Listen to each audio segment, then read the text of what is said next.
into eternity.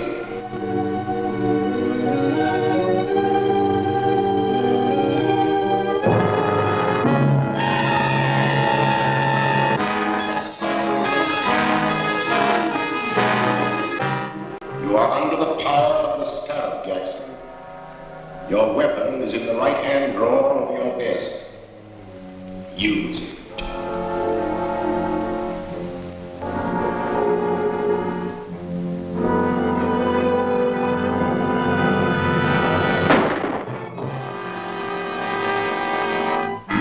The death of Harold Jackson, well-known attorney, is another link in the chain of mysterious crimes known as the Purple Death Murders. In each case, a subtle, unknown poison has been found in the bloodstream of the dead man, and each victim clutched in his hand a jeweled scarab. The scarab, ironically, was the symbol of eternal life among the ancients. It is significant that all of the murdered men were actively or financially connected with a recent scientific expedition into the ancient Mayan ruins of Central America. The authorities are completely baffled, and the mayor has called District Attorney Grant Gardner to appear before a meeting in the office of Police Commissioner Dryden. Well, Mr. Mayor. And how are you, Commissioner? Hello, Grant. The commissioner's been alibying his failure to turn up anything in these Purple Death Murders. What are your excuses, Mr. Gardner? I don't make excuses, but I do have a definite plan. And that is? I'd rather not discuss it now. You'll have to be patient. You remember the Commissioner and I have cleaned up crime waves in this town before. Yes, but that mysterious Captain America did most of your work for you. If we could only contact him now. I feel certain that this new crime wave will bring him out of hiding to help us. And I hope so. We're up against a new type of scientific criminal. One that we'll never find in the usual haunts of crime.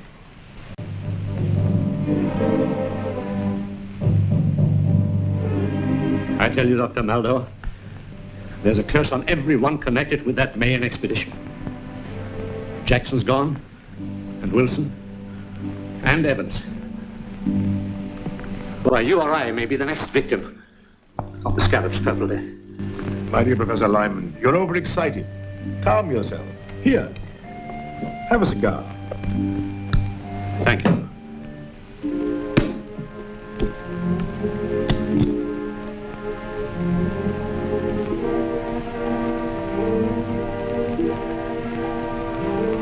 Sit down, Professor, sit down.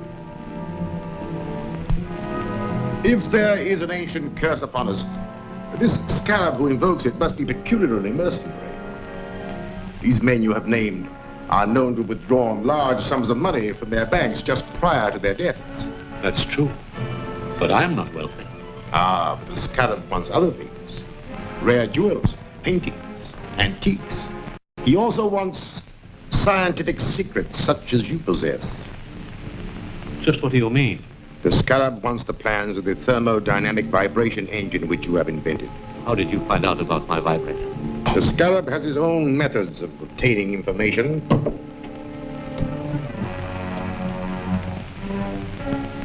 You? A scarab? Yes. I'm the scarab. It is my vengeance which is striking at all of you. It was my expedition. I uncovered the secret information and laid the plans which made it successful. And how was I rewarded? I was made the curator of an insignificant museum, while the rest of you received the fame and wealth that should have come to me. You can't touch that phone. Sit down. For the short time you have to live, your mind is completely under my control. You must obey my commands. You are a slave of the Purple Death. Purple Death? But how? The fumes from this cigar.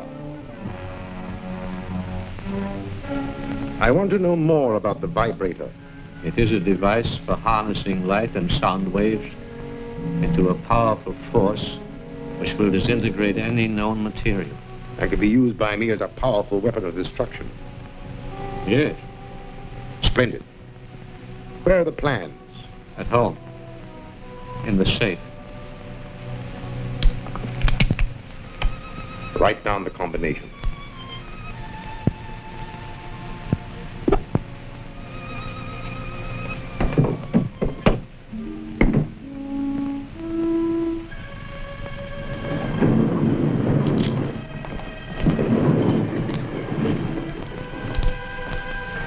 about? You will take Professor Lyman out. He will obey your final instructions. Yes, sir.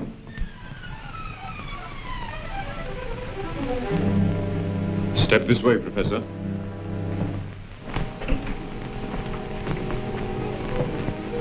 Farewell, Lyman.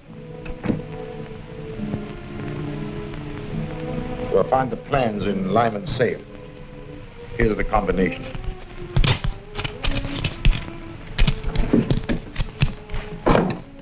And take these purple death bombs with you. They'll be silent and effective weapons if anyone interferes. Yes, sir.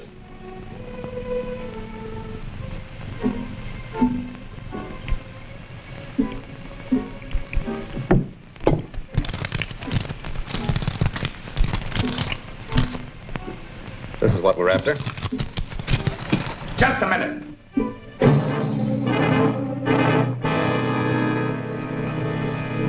Throw your gun in the corner.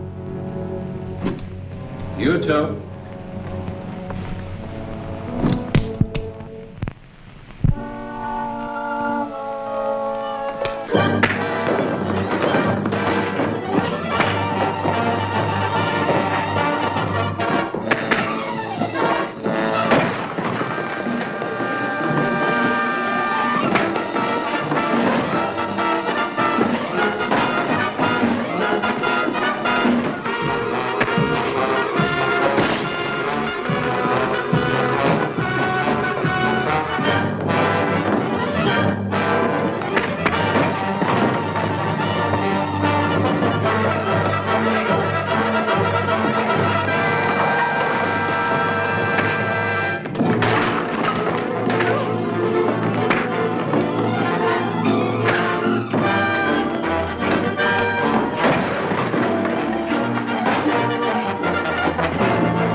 Police Commissioner Dryden speaking.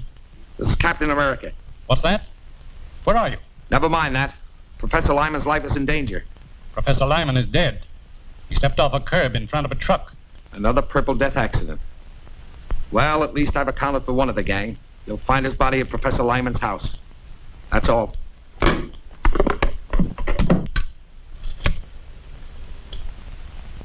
Get me the district attorney's office. Office of the District Attorney. Gail Richards speaking. Let me speak to the DA. Mr. Gardner isn't here now, Commissioner, but I expect to hear from him shortly. Well, tell him that Captain America's on the job.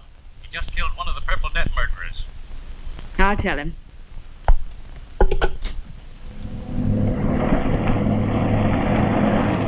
Calling Captain America. Come in, Gail. Commissioner Dryden just told me the news. Do you need any help? I will as soon as I get back to the office. Have Davis there. I have an important clue for him to analyze. Right. He'll be here. This stuff is distilled from the cypripedium, a little-known orchid. Highly concentrated as fumes form a deadly poison which leave those purple splotches on the victim's face. Careful, don't drop it. Is it that dangerous? It surely is. One whiff is enough. Do florists have this cypripedium plant? A few might. It's very rare. Fine. We'll trick the guilty one into showing his hand. Gail, you and I will visit the dealers in rare flowers in the morning. I'm Gail Richards from the District Attorney's office. Yes, Miss Richards. We're trying to identify the plant from which this liquid was extracted. It may help in a criminal investigation.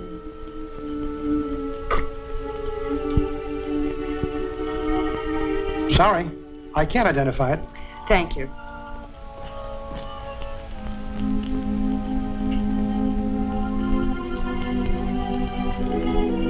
No, I don't recognize it. Thank you very much.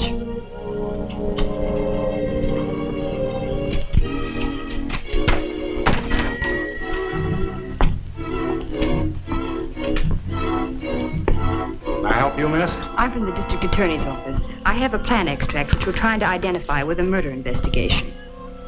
I'm sorry, miss. I'm afraid I won't be able to help you. Oh! I see you do know what the purple death bomb is. You fooled me, all right, but it isn't going to do you any good. Get in there. Don't talk. Move.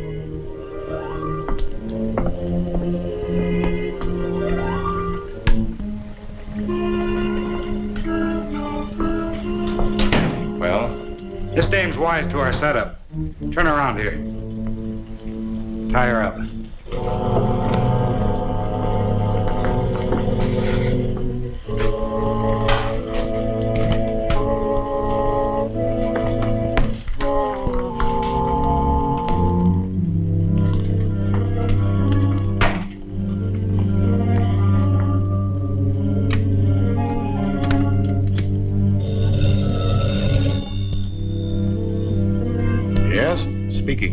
The girl from the district attorney's office just came in.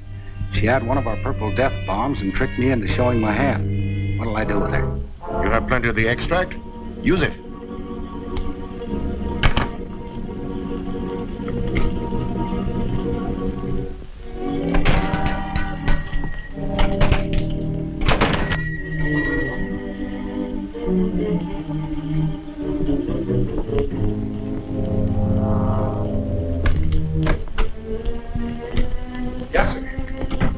I'm the district attorney. Miss Richards was to meet me here. I haven't seen her. I'll wait outside.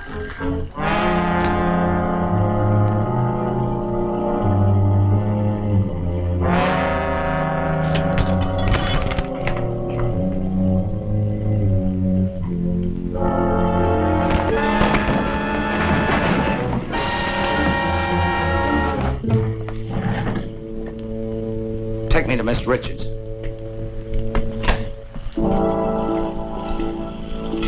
Get on the other side of the room.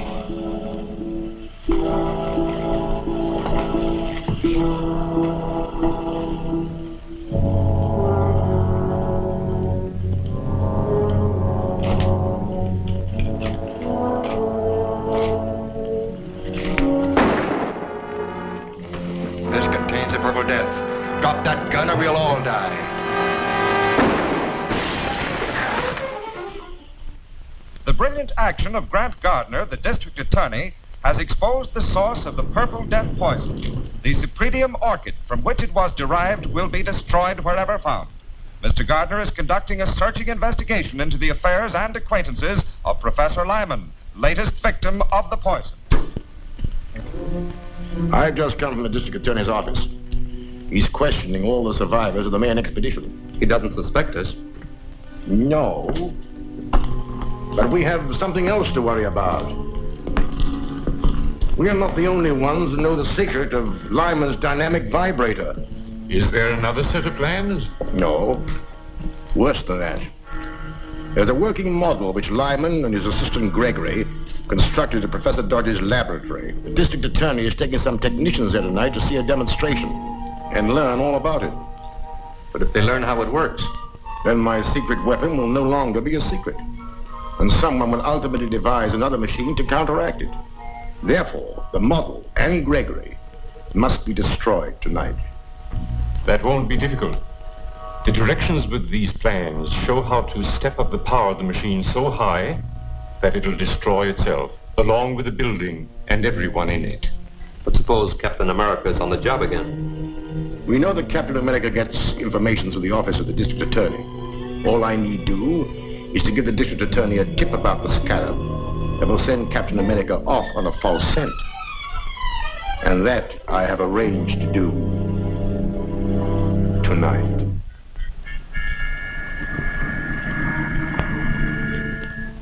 This is Eddie, Mr. Gardner. I've got a hot tip on those Purple Death killings. Can you come over? I'm afraid to leave here. Where are you? A 204 in the arcade rooming house. All right, I'll be right over. What's he got? A tip on the scarab. I'll have to see him. I don't like it, Grant. It might be a trap. Don't worry. I'll be careful. I'll phone Gregory that you're bringing the technical men. Go ahead with the demonstration, and I'll be there as soon as I've seen Eddie.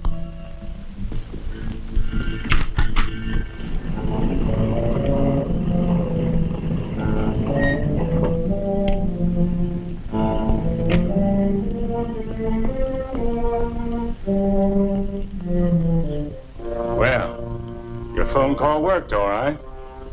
Here comes Captain America. But I phoned the DA. That's right. And Captain America shows up as we expected. Well, you served your purpose, Eddie.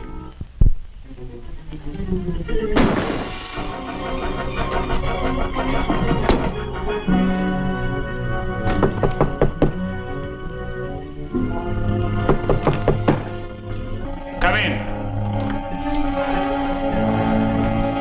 Come on in.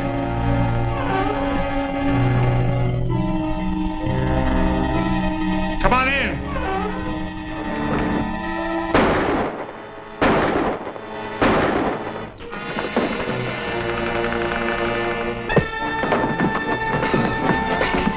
Start talking. Who's your boss? I don't know his name. Stop the 2 bullets left. Yes. I'll hit one presently. Wait, I'll talk. His name is Maxim. Keep talking. He wanted to get you out of the way. They're pulling a big job at the office of a guy named Dodge. I don't know what it's all about. Well, I do.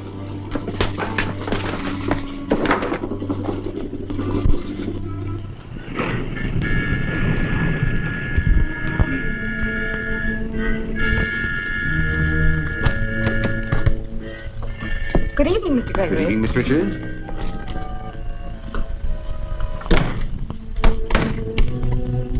Mr. Merritt and Mr. Norden are here to witness your demonstration of the vibrator. Oh, yes, the DA telephoned me.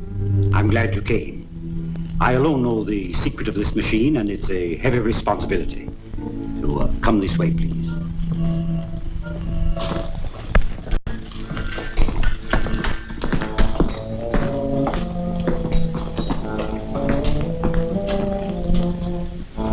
First, I'll show you how the machine works, and then I'll explain its construction.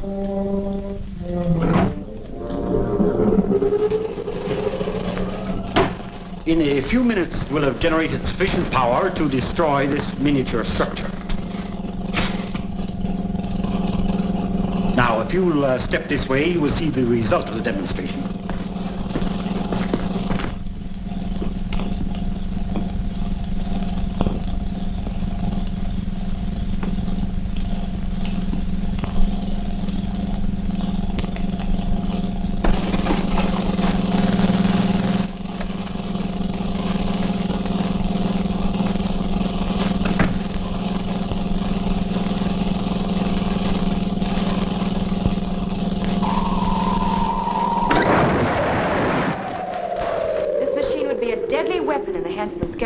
That's true. And when the plans were stolen from Professor Lyman, they contained instructions for stepping up the machine's power to 100 million volts. A force that would shatter a 20-story building like an eggshell. Gregory's right, gentlemen. We have directions here, and we'll give you a demonstration of what this machine can do to this building. Now, the first one who starts anything gets it. Set the control panel. You can't get away with this. Now get into the other room, all of you.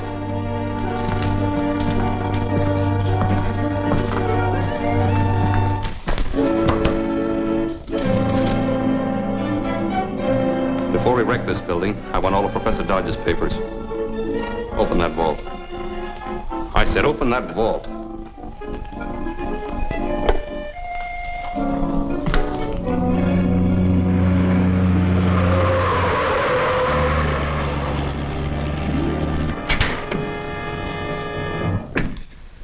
Get him.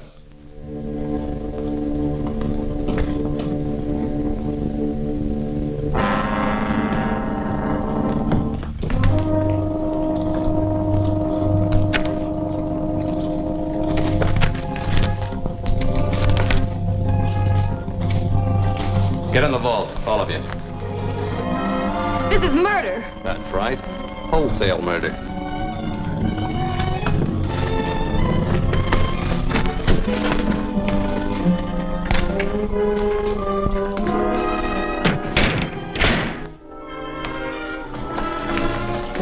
All set. Start it up. I'll get the car ready for our getaway. Now, don't leave until you're sure the machine is running okay. Right. If that machine builds up to its full power, this building will collapse in a cloud of dust.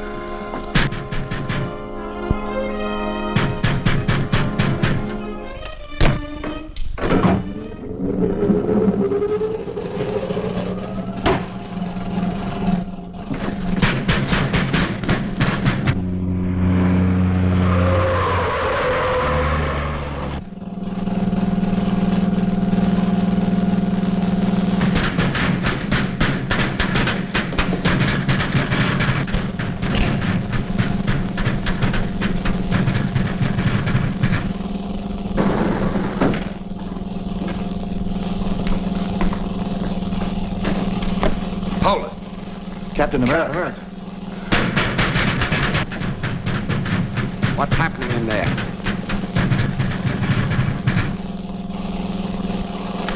Get over there.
Get out, I'll try to stop it.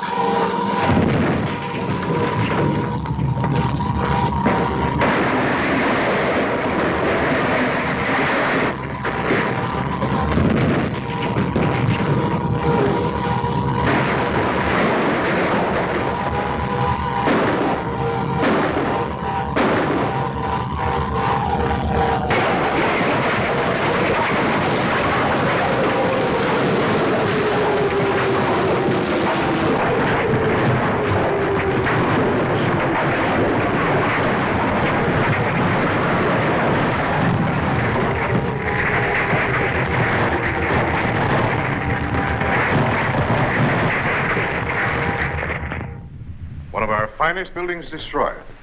Many lives would have been lost if Captain America hadn't appeared. I'm not trying to discount Captain America's help, Mr. Mayor. I was merely pointing out that the danger is all over now. The stolen plans of the vibrator were destroyed, along with the only 2 criminals who knew how to operate it.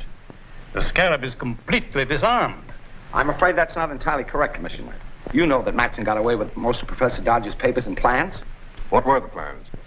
The most important one was for Dodge's portable electronic firebolt, a machine that generates an electrical charge powerful enough to cut through steel and concrete like a bolt of lightning. Why, with that weapon, they could blast open any vault in the city. But they don't have the weapon, merely the plans, and in code that'll baffle even the mysterious Scarab.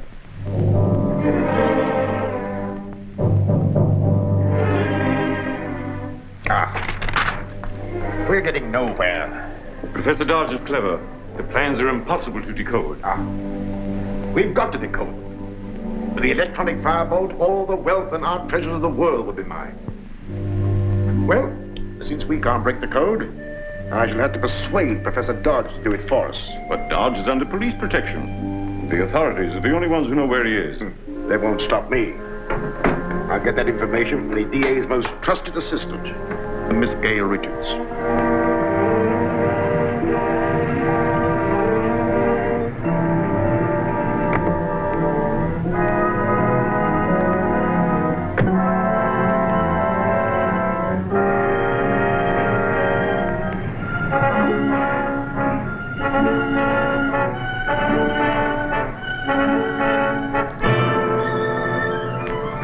Richards. I was introduced by the district attorney. Remember? Of course, you're Dr. Maldor. What's the matter, Miss Richards? Your ring. It's sharp. It scratched me. For a purpose, Miss Richards.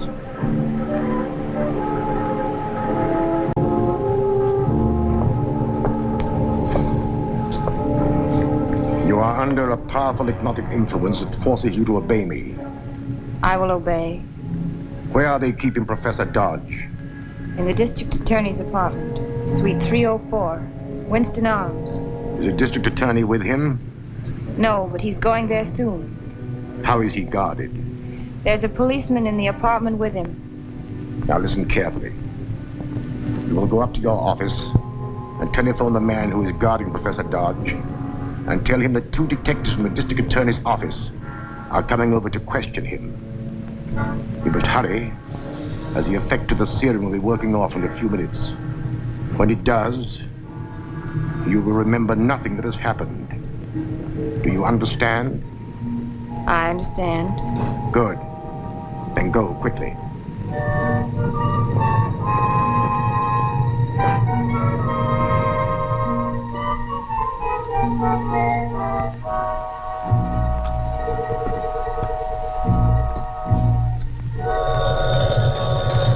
I'll answer it, Professor Dodge. Hello, Clancy speaking. Hello, Clancy. This is Gail. 2 of the DA's men are coming over to question Professor Dodge. All right, Miss Richards. I'll let them in. Thanks, Clancy.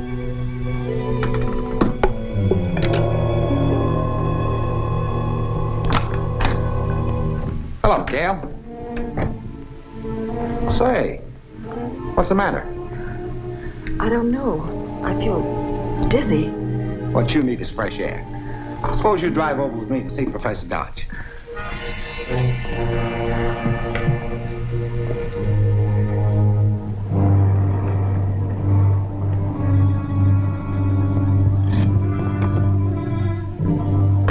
I won't be long.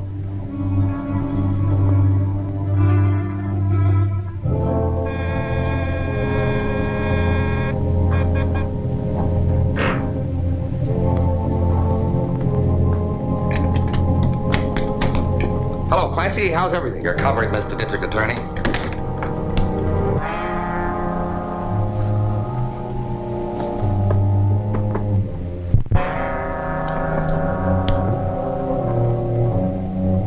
This is curtains for you. They hang men in this state for murder. This won't be murder. You're going to commit suicide with your own gun. You just couldn't stand the disgrace of your constant failures. And the kidnapping of Professor Dodge was the last straw.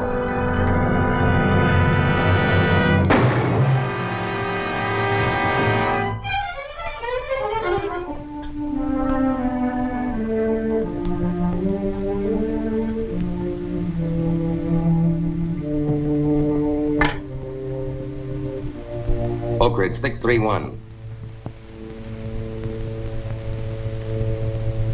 Hello, Joe. This is Tate. Now listen, when Matson gets there with Dodge, tell him everything's okay. I just took care of the DA. You think you did. The first cartridge in my gun is always a blank, to be fired as a warning shot. Turn around.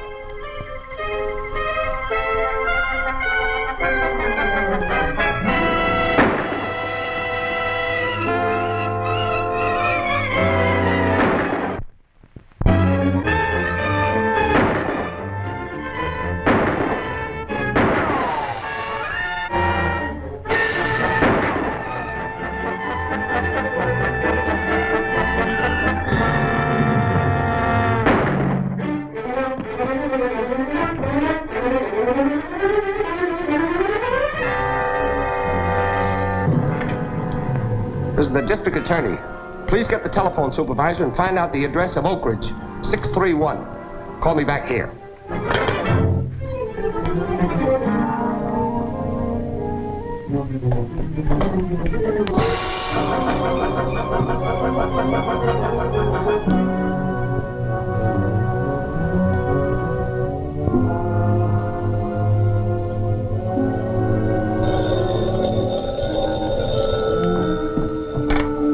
Yes? Watson Feed Barn, Glenmore Road. Thanks.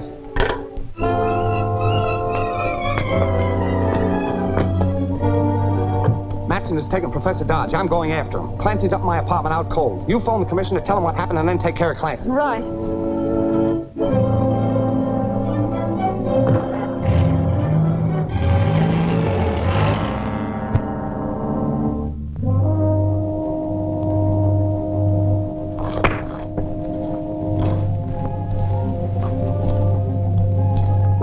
your mind and tell us the code key to these plans? No.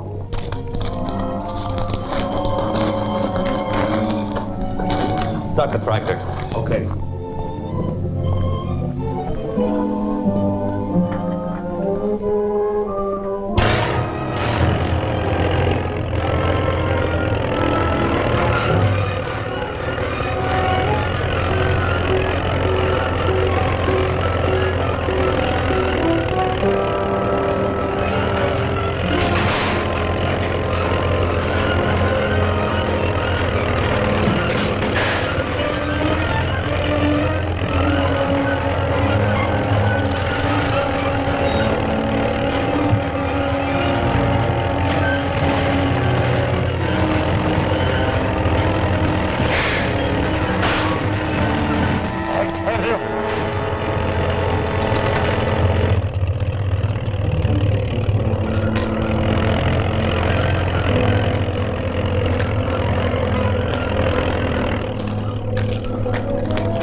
Start talking.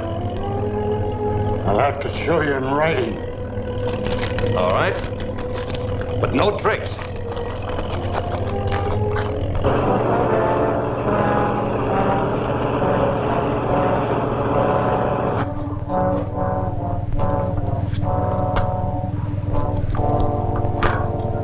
Go ahead. All the specifications are in letters instead of numbers. Code is based on the 10-letter word Davenport's.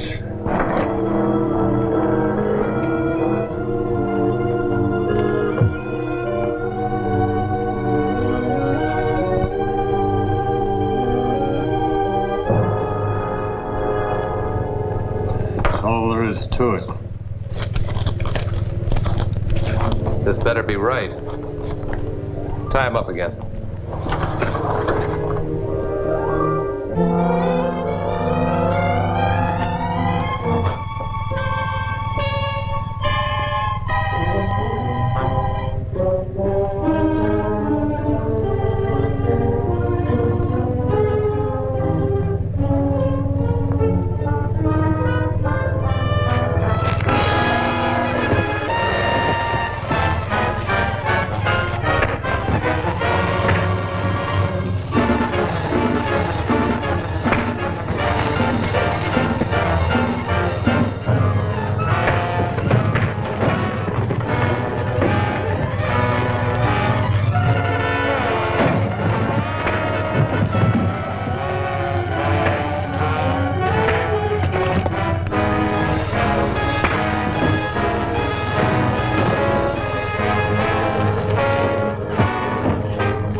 What happened before I arrived, Professor Dodge?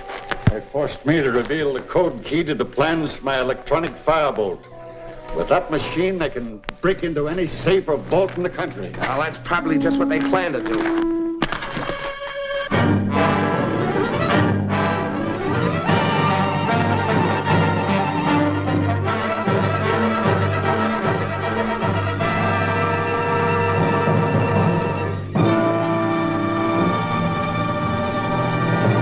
Using some mysterious device which burns through steel and concrete, thieves last night broke into the Hammond Art Galleries. Many of the world's most priceless paintings, old masters, irreplaceable originals were removed. The daring safe breakers are still at work. Their latest objective was the home of Jacob Mortimer, the famed collector. Rare manuscripts and first editions of inestimable value have disappeared. Insurance losses to date have already exceeded $1 million. Public demand for action is mounting, and law enforcement agencies seem unable to cope with the strange menace. I'm getting enough criticism from the mayor without listening to any more of that. Pretty bad. That electronic firebolt is a powerful weapon in the hands of criminals, but I think we can stop them now. You mean if that machine of Professor Dodge's really locates the firebolt? You can depend on Professor Dodge. His locating device will be finished today. And the next time they use that firebolt, we'll have a chance to trap the Scarab's gang. At this rate, you'll soon have every art treasure and antique of the city. Don't be too confident. The district attorney is no fool, and Professor Dodge is a very competent scientist. They haven't stopped us yet. No. But I must learn what their plans are. You're going at once to find out what's happening at the district attorney's apartment in the Winston Arms.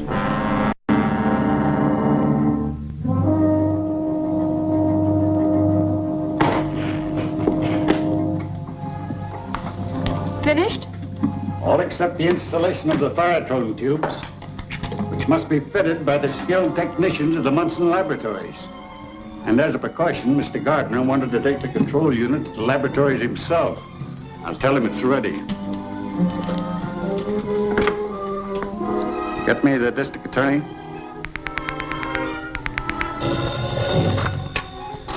District Attorney. This is Professor Dodge, Mr. Gardner. The control unit for the firebolt locator is ready for the lab work. Excellent. I'll be there in an hour to pick it up.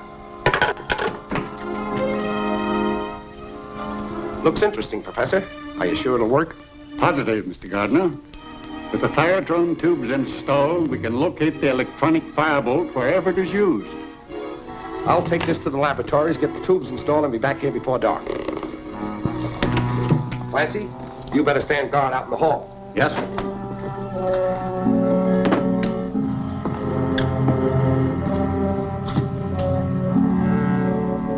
Someone's tampering with Grant's car. I've got to warn him.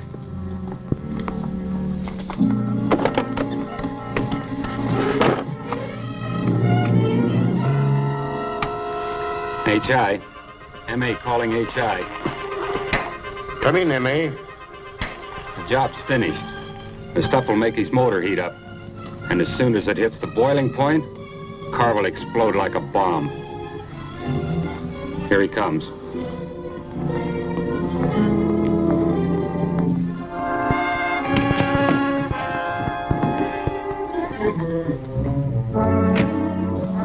He's pulling away now.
District Attorney speaking.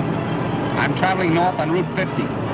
License 8K5047. Notify all police in vicinity to stop and detain occupant of station wagon trailing me.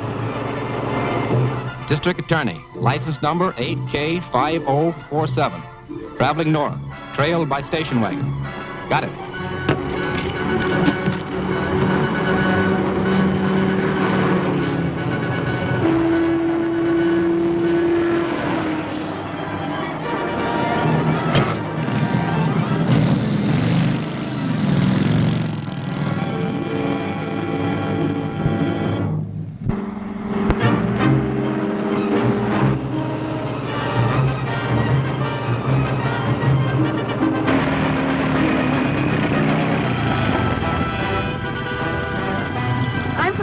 Office.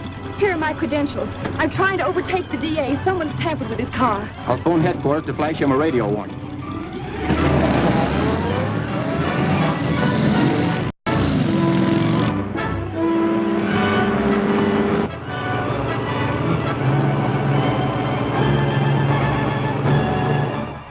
That's right, the district attorney's car.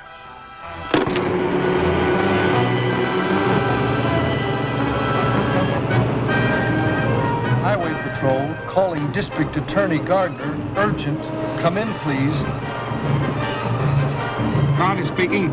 What's wrong? Examine your car for trouble. It's been tampered with. Thanks, I'll check it.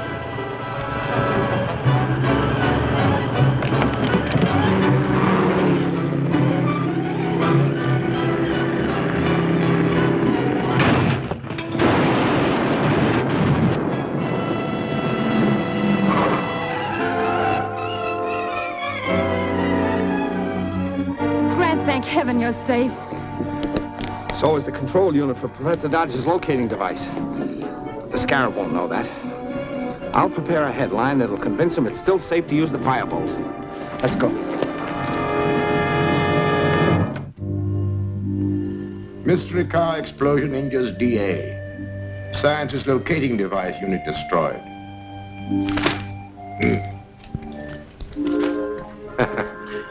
So, we were successful. Now we can proceed with our attack on the National Platinum Company's refinery vault without interference of the district attorney. We know the thieves will use the stolen firebolt again. And when they do, its electronic radiations will illuminate this bulb. Then I'll run the pointer along the contact points. When I make a contact on the area where the firebolt is working, that light will start flashing. Look, the electronic firebolt is being used somewhere. Now's our chance to locate it.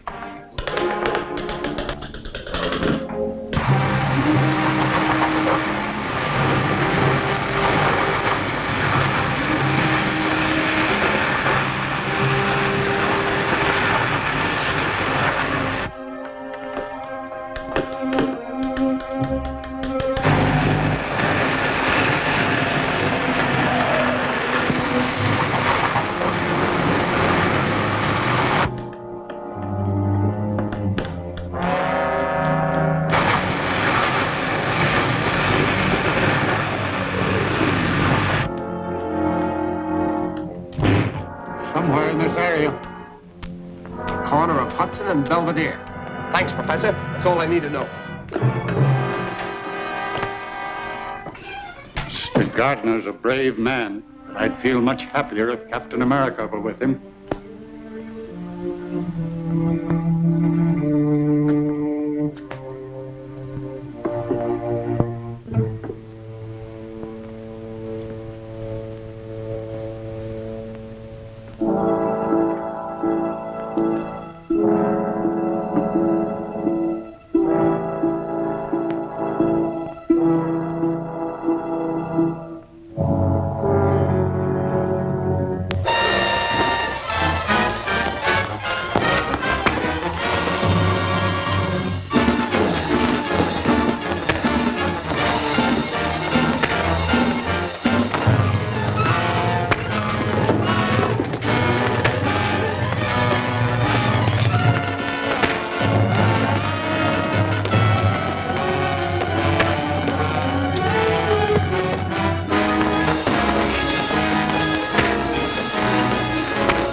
about to get away with the platinum when Captain America showed up. Then you lost the firebolt? Yes, and the robot-controlled truck, too. Losing the firebolt is not serious. Since Dodge perfected his locator, it would have been dangerous to use it again. But we must recover that truck at any cost. It would take months to duplicate its robot control and television unit. Let's see where they've taken it.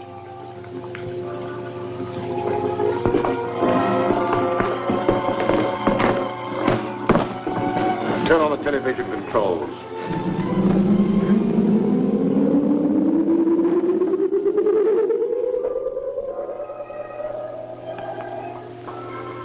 Those policemen would follow if we took it now.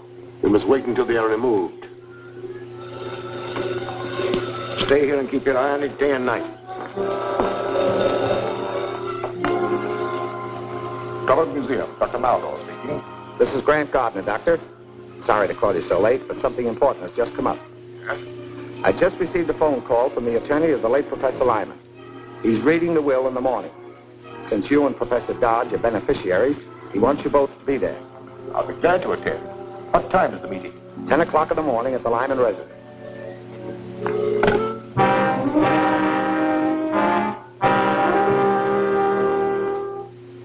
And the balance of my estate to be dispersed as follows. To Professor Dodge, my lifelong friend, I bequeath my home and all its contents. To Dr. Maldo, for his loyalty and untiring efforts in the cause of science, I give all my rights and interests in the Drummond Museum, with the exception of the Mayan crown jewels now in his custody. The jewels will be turned over to Professor Dodge and sold to finance an expedition into the Mayan jungle to search for the lost city of Zada. That is all, gentlemen. Now that you've inherited this estate, Professor, do you propose to live here? I hope so, if you think it's safe. I'll make it safe. I'll keep police guards around here as long as there's any sign of danger from the scarab. Thank you. What progress are you making in the scarab case? Not much, but Captain America's turned a truck over to us that may hold a clue. The mechanic is checking it now. You should be able to give me a report on it by the time I get there. Now, if you'll excuse me. Well, I must be getting back to the museum. I'll deliver the Mayan jewels to you tomorrow. Well, I'd expect you. Goodbye.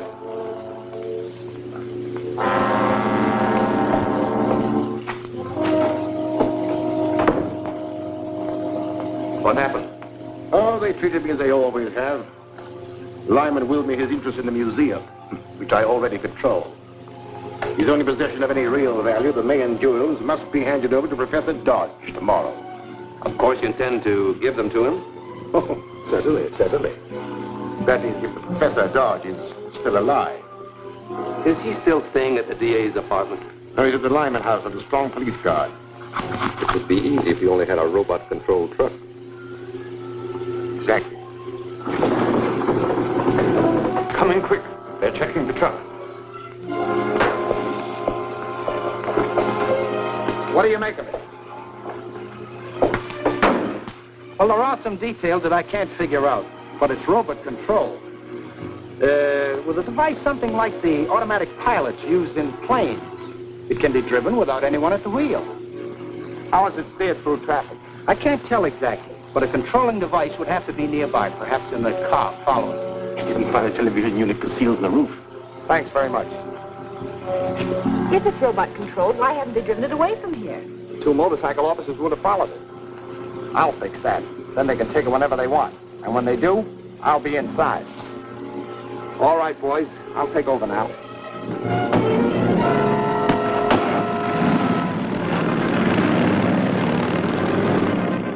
Gonna stand by the office just in case I need you. The second that door closes on Mr. Gardner, be ready to take control of the truck. All set. Good. Take her away.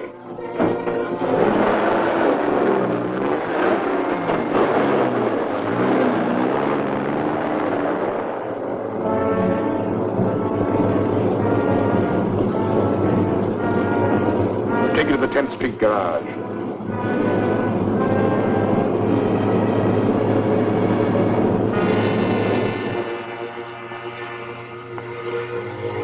H1 calling B10. H1 calling B10.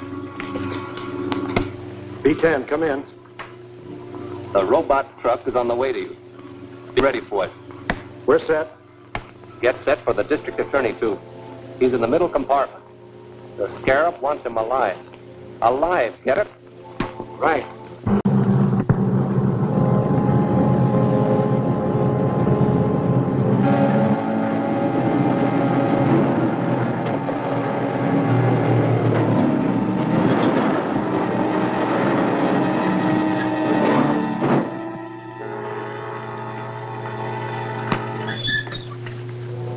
Come out, Mr. DA. We've been expecting you. I see. A reception committee, huh? We're just the doorman. The committee will take care of you later. Tie him up.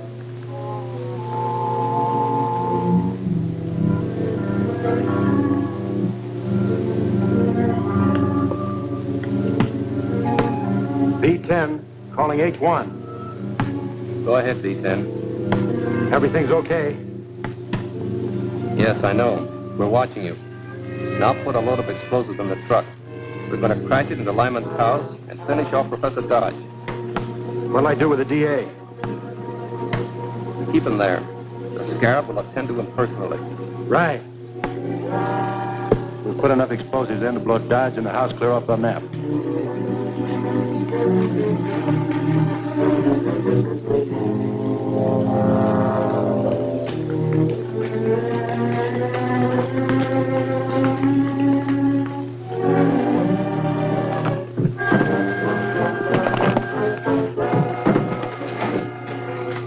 Now it's a traveling bomb. Open the doors. Start it up. Professor Dodge is going to have an unexpected visitor.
Give me that wheel.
Professor Dodge.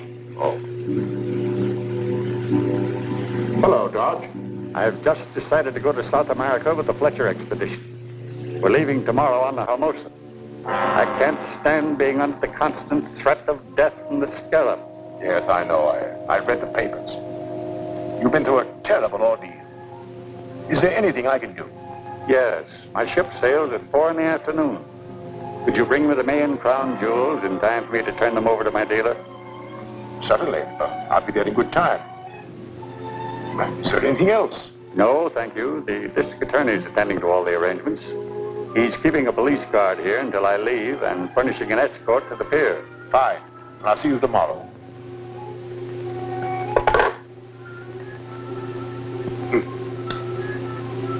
It should be simple to outwit them now.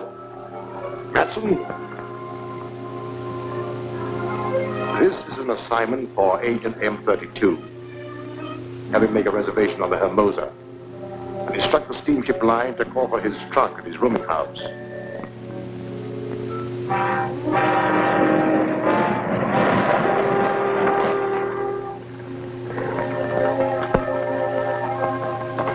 Come in, Doctor. Thank you.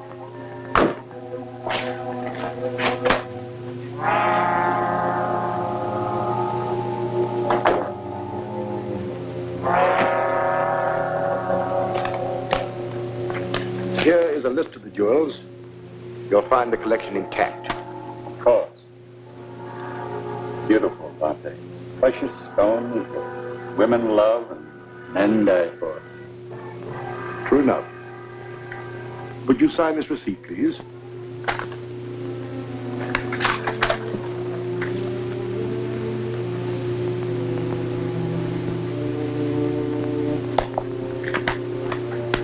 Thank you. I hope your trip will make you forget the horrible experiences you've had. I'm sure it will. Perhaps by the time you return, the district attorney will have caught the Scarab. I'll keep trying.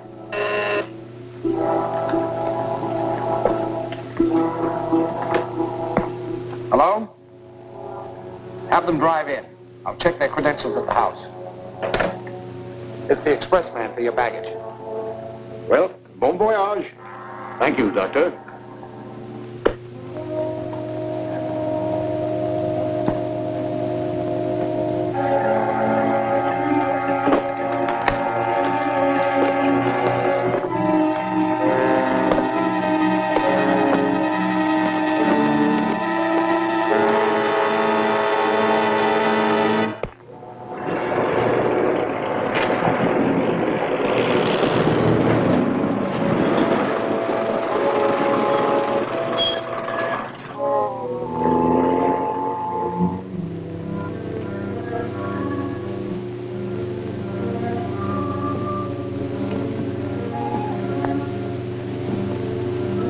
All right, men.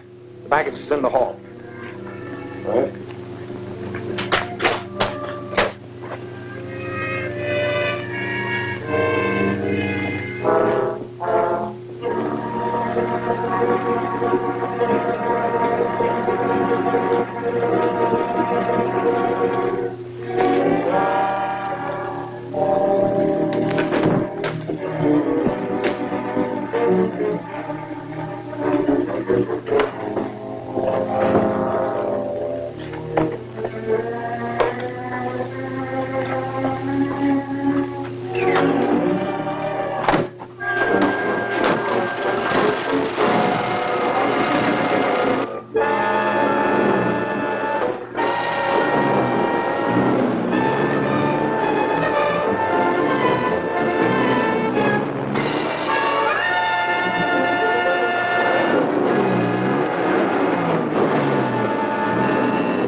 Sergeant, Professor Dodge has been murdered. Murdered? Pull that baggage truck till we check on it. Too late. It pulled out and headed north. Have your men search every inch of the house and grounds. I'm going after that truck. Search the ground.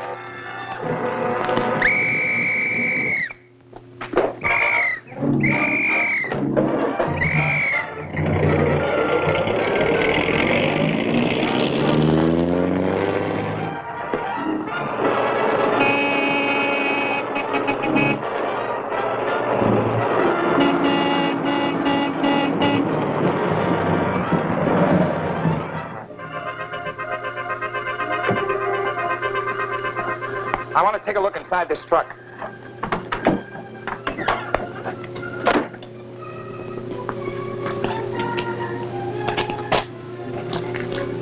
How'd that trunk get opened? I don't know. It was closed when we put Mr. Dodge's baggage in. Dodge has been murdered. And the man who did it hid in that trunk and then got out somewhere along this road. Who shipped it?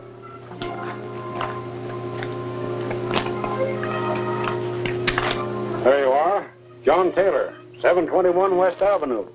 But he checked out and was just leaving when we made the pickup. Naturally, he would. You finish your route, then bring that trunk to my office. It'll be checked for fingerprints.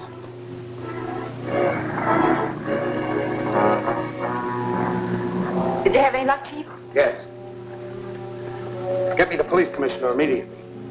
The fingerprints on the trunk identified Taylor as Lefty Harper, a criminal with a long police record. I'm going to start a search for him. Hello? Oh, hello, Commissioner. I want a dragnet thrown out for Lefty Harper, alias John Taylor. He was found dead in his car half an hour ago, shot through the head. Where's the body? At the morgue. The car is downstairs back at police headquarters. We looked it over. The plates and registration slip are phony. But we did find a service station sticker which might be a lead. Good. What's the address? Allen's Gas Station, 5th and Manchester. Gail can check that for us. I'll meet you at the morgue. Yeah, I serviced that car and delivered it around the corner to the Fiber Box Company. Thank you. I'll go there. Taylor worked here a week or two and then quit. That's all I can tell you. I see. May I use your telephone? Sure.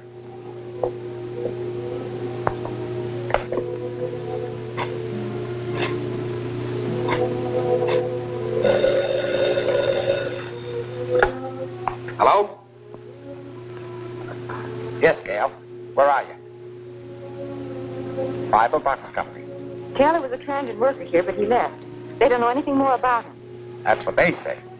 We're dealing with clever criminals. Now, let's try something like... Let me jot that address down.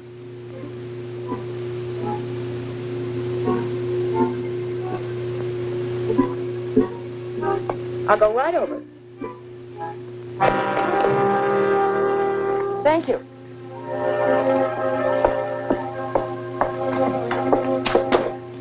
Well, Miss Richards. Louis. What's she doing here? She was asking about Taylor. I told her we didn't know anything. This is the girl who works with Captain America. She's going to tell us who Captain America really is. Aren't you, Miss Richards? No. You can change your mind.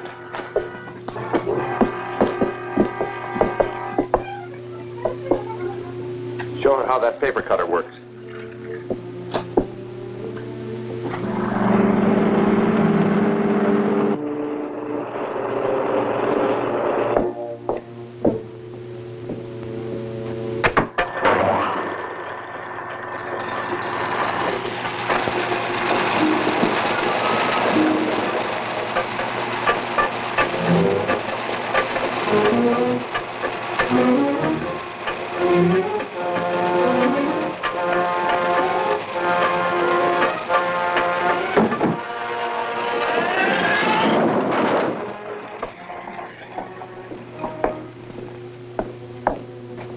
Just like a guillotine. Ready to talk? No. She'll change her mind when that blade starts down towards her neck. Tie her up.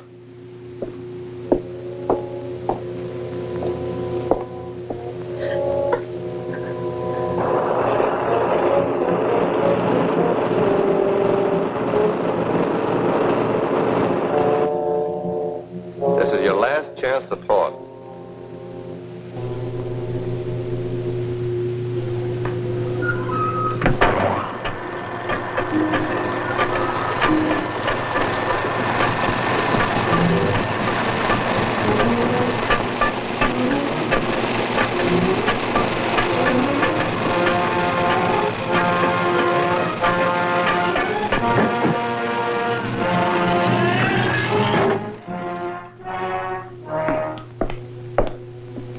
She's got more nerve than I figured.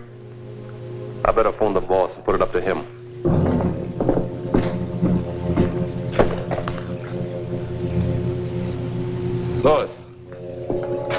Who used this phone last? The girl.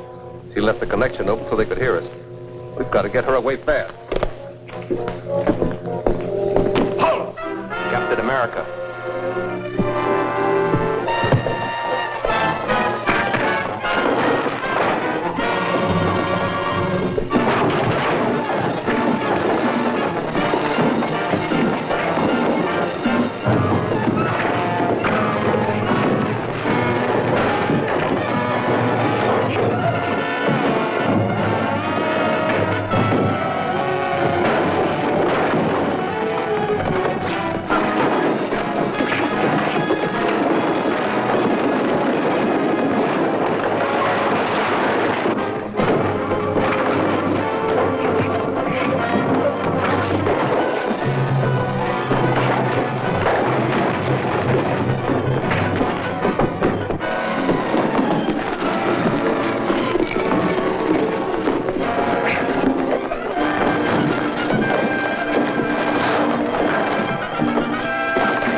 Either the district attorney and Captain America are one and the same man, or else they're working very closely together. The girl called the DA's office and left the phone open so they could listen to us. Then Captain America arrived. Well, we will fire over our Captain America in due time. Now we must get ready for the next move. The next move? Yes, against Henley, the petroleum magnate. He also was a member of the Mayan expedition which discredited me. I've sent him an extortion note, which he's sure to take to the district attorney. And we must learn what the DA intends to do about it. So you're to install a radio dictaphone in the district attorney's apartment. In his apartment? If he should find me there... Ah, but he won't. I've arranged to have him come here.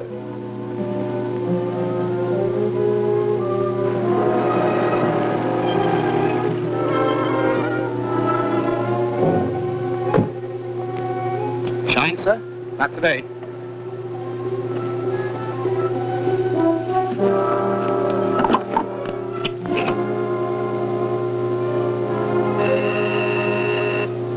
Yes, Mark? The district attorney has just gone in. Very well.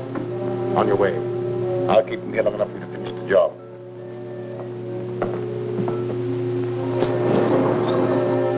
In the library. Come in. Hello, Doctor. How are you, Mr. Gardner? It was good of you to come. I realize you're a busy man these days. Have a seat. Thank you.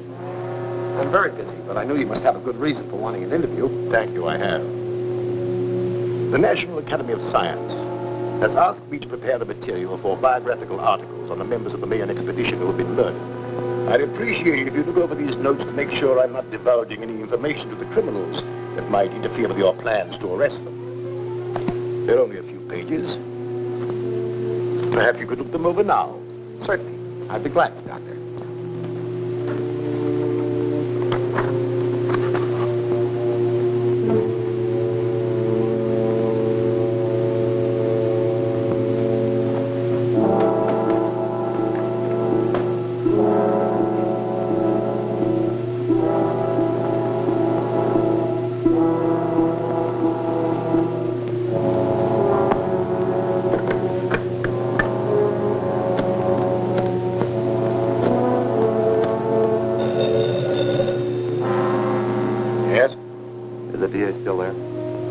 Just left. That's okay. I'm in his apartment now, and I'll have time to finish. Open your receiver and set it for 20 megacycles, and I'll give you a test. Very well. Gruber.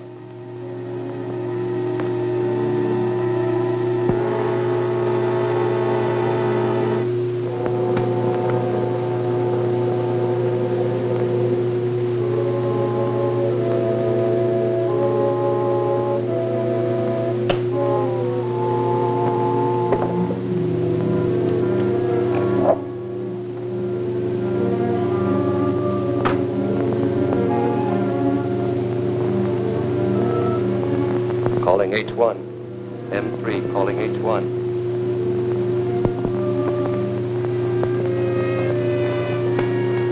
Hello, hello, hello, hello. Yeah, sweetheart, it's okay. Now get out of there quick. The DA may be back any minute. Right.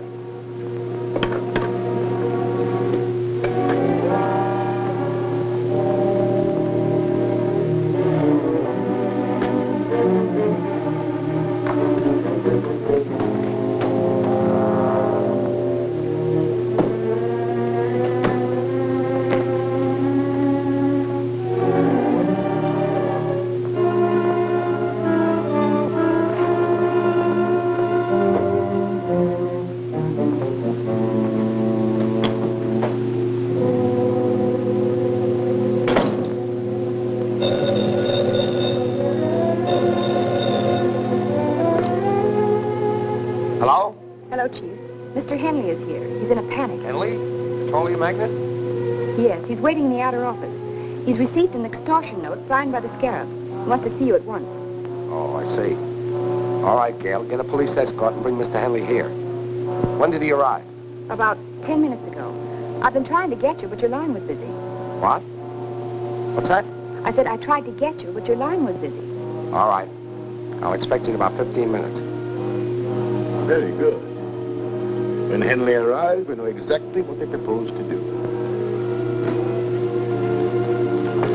Now, Mr. Henley, what is this about an extortion note? They mean business, Gardner.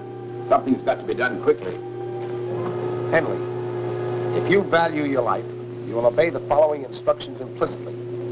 Draw $100,000 in currency from your bank and return home with it. Wait there for a telephone message instructing you as to the exact time and place where the money is to be left. Scarab.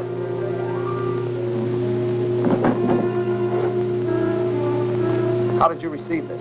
It was pushed under my door. Do you intend to pay this money?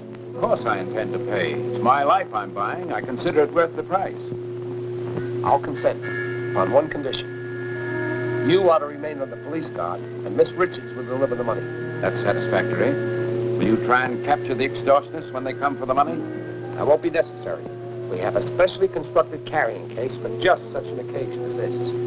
It has a secret compartment containing a radioactive cell, which keeps sending out a signal. By means of triangulation, we can locate the case wherever it is taken. Perhaps to the headquarters of the Scarab himself.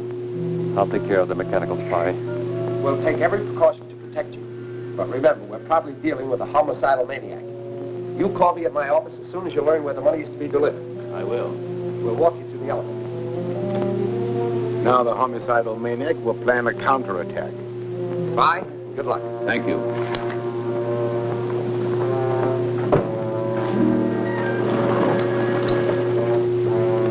What is this fairy tale about a carrying case? I never heard of it. Neither did I. It's a good idea. But you told Mr. Henley. I not only told Henley, I also told the Scarab. When you said my phone had been busy, I realized someone had been in the apartment. I searched and found a radio dictograph concealed in the bookcase. Then they think... Just what I want them to think. That we're depending on the phone he located to trace them. So they won't expect us to try any other scheme. So that's it. Yes. And as soon as we learn where to leave the money, I'll start. You go to Henley's, pick up the case, and take it to the location designated.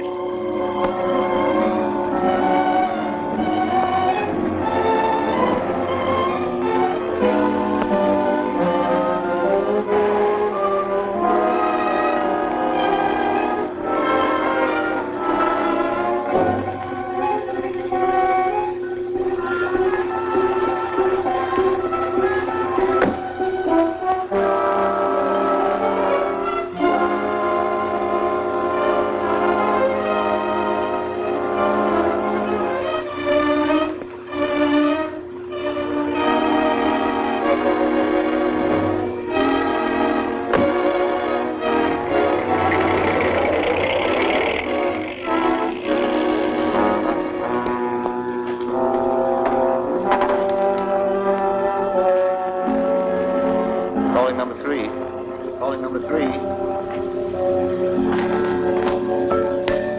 Okay, come in. The girl came out alone and left the case. I'll get it. Drive the car around to the other entrance.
Take this case and drop it down the shaft at the end of the tunnel. Okay.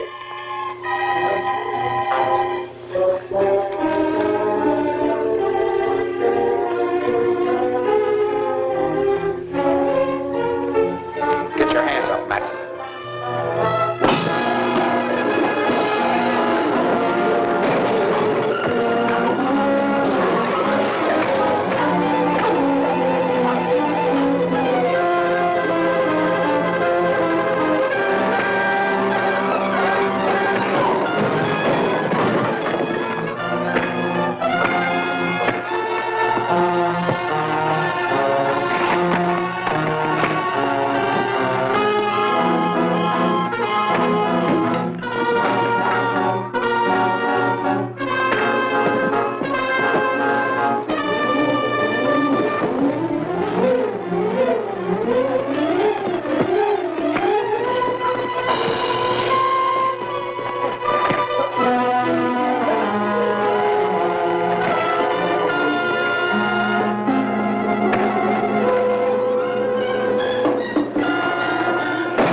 I took it right from under Captain America's nose and finished him off at the same time.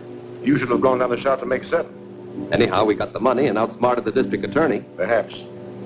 Ruth is checking now. You were right. The money is hot. District attorney tricks Scarab. Extortion money useless. The district attorney's office has just announced that the extortion money delivered by J.C. Henley, wealthy oil man, to the criminal gang headed by the Scarab is useless to them. The serial number on every bill was listed. Banks and business houses have been notified to keep a sharp lookout and phone the police at once should any of the money be presented. A list of the serial numbers will be found on page 3. In my last note to Henley, I warned him he would suffer if he failed to obey my instructions. Now I shall demonstrate to him what it means to disobey the scarab. Matson, proceed with our original plan. Yes, sir. How soon can you be ready to strike? By tonight.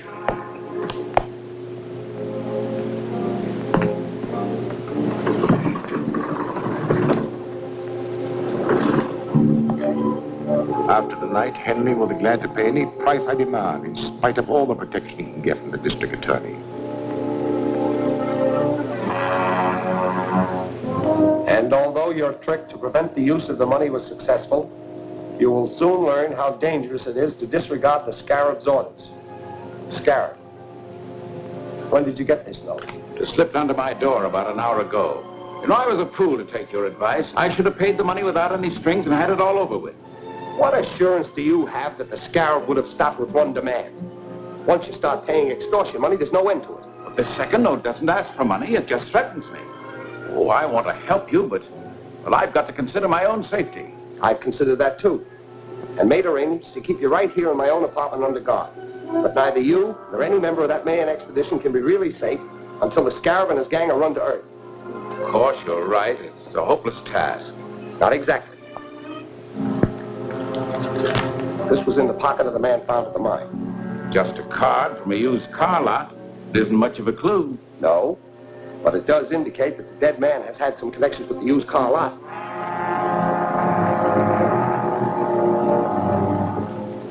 You the manager? Right. I'm Gardner, district attorney. Oh. Sit down. Thank you. What's on your mind? Have you ever seen this man? Why, yes. I sold him a truck the other day. What type? Panel job. I've got the specifications right here. Funny thing about it, too, he had me looking for several days. Had to be just right. Nothing else would do. Here. 18 feet long, 5.5 wide, 8 high. Double doors in the back with 12-inch window in each. License number? XM 7643. Was it in condition to be driven away? No. My tow car delivered it to a garage on the other side of town. Which garage? I don't know. The night man made the delivery. I'll ask him when he comes on tonight. Phone me the address of that garage as soon as you can. I'll be waiting in my office. Sure.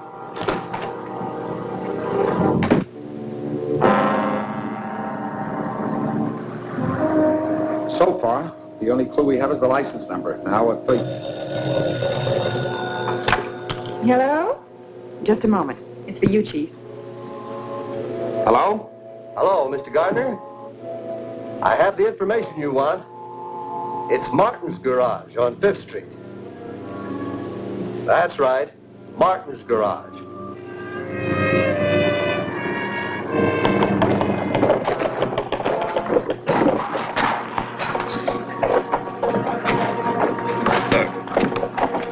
Take it easy with this stuff. All right.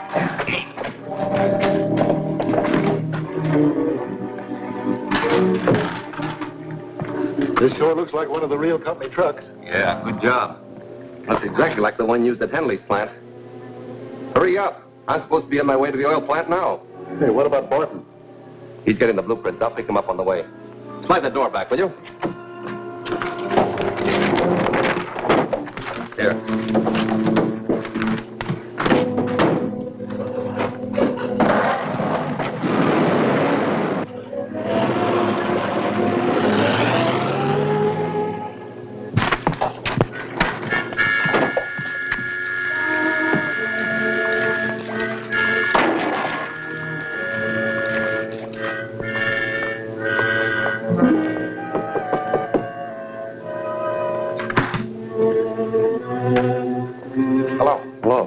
What can I do for you?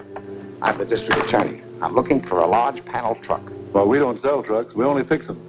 You misunderstand me. The large panel truck was towed in here the other day for repairs.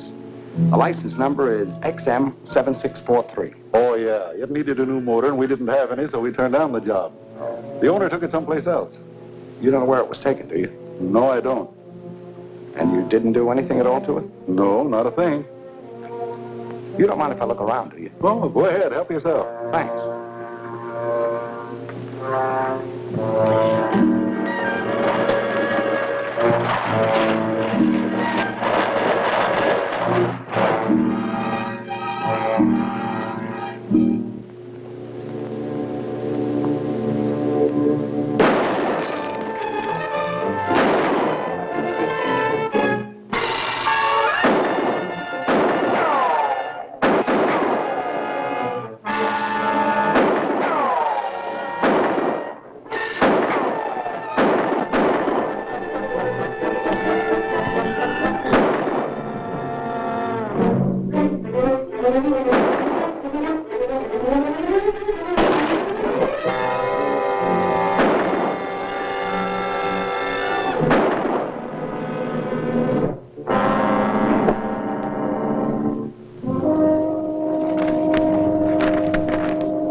Get inside. Phone for some of our men. Check the place carefully. Is the truck in there? No, but they stenciled it with the name of Henley's Technigas Oil Company, so they must be planning to attack his plant. I've got to get out there right away.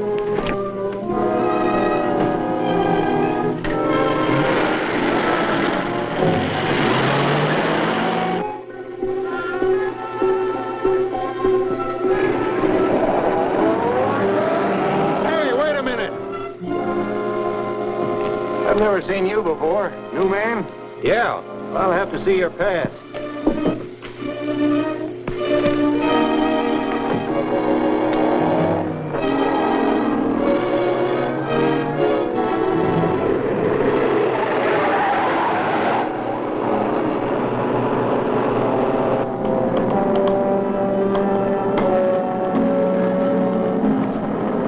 Where do we hook them in?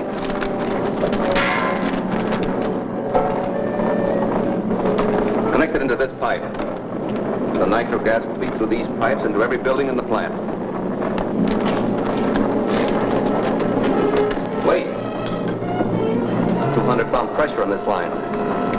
I'll close the master valves.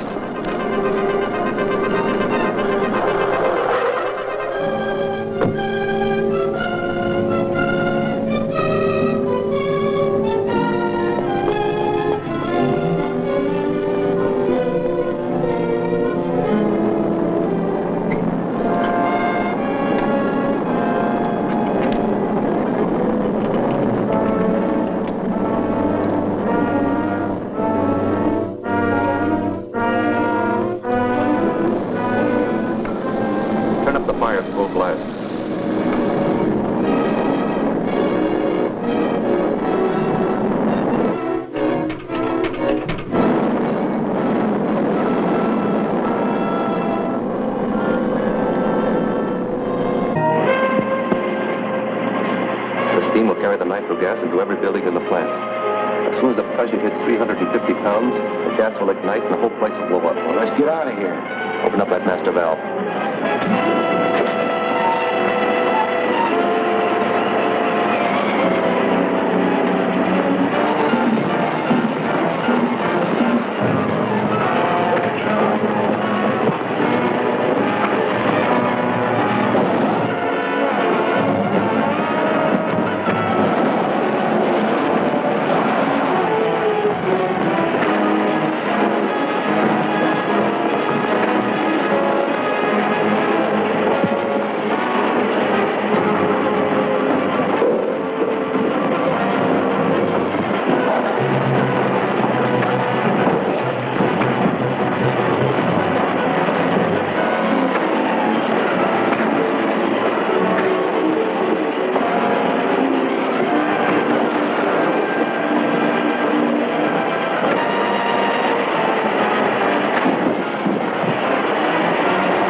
the attempt to blow up the entire Henley Technic Gas Works, only one of the buildings was destroyed, thanks to the timely arrival of Captain America. You should be proud of yourself. Captain America has made a fool of you on every job you attempt. We did our best. But Henley must have disobeyed your orders and squealed to the DA. Yes, Mr. Henley has consistently ignored my warnings. But I'm not beaten yet. This defeat cannot go unchallenged, or none of the remaining members of the expedition will fear the Scarab. What will you do? Eliminate Henley right under the district attorney's nose. Impossible. Henley's kept under close guard in the DA's apartment. There is no chance of even getting near him. We don't have to be near him. Thanks to a weapon devised by the ancient Mayan warriors. You mean the Singari blowgun?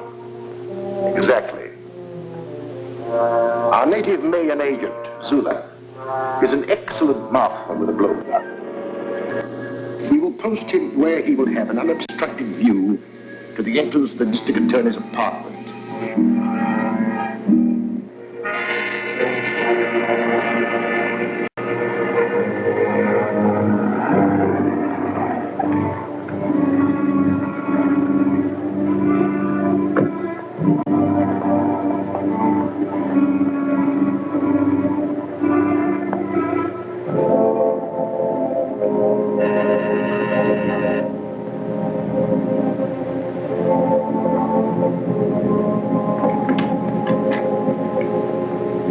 Look here, Mr. Gardner.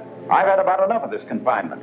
Your life is still in danger. You're here for your own safety. Oh, hang the safety. I'm neglecting important business. I'll accept full responsibility in case of further trouble, but you must permit me to go to my office. Very well, Mr. Henley. Only I insist that my men accompany you. Thanks. I'll be only too glad to have them. Clancy, you stay here. Yes, sir.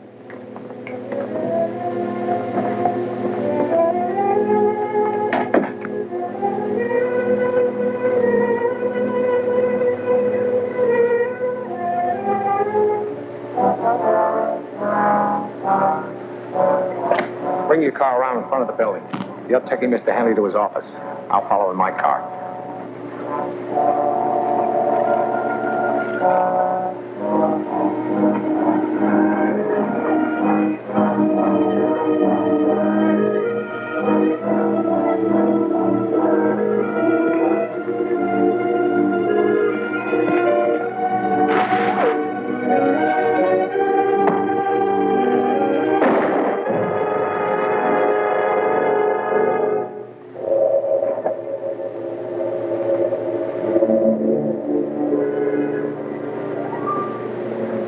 What's that thing?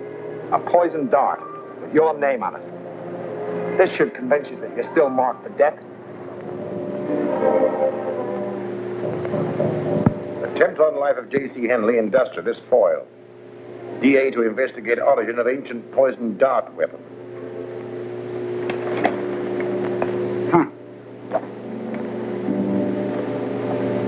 What if that smart DA traces the blowgun here to the museum? That's hardly possible. Professor Grayson was the only one who knew I had it in my possession.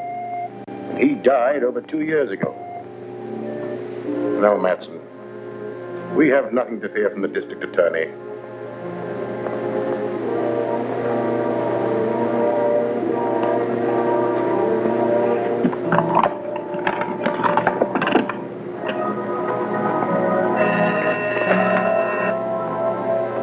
What is it, Mark? The district attorney is on his way in. All right, I'll be ready for him. Get out of sight.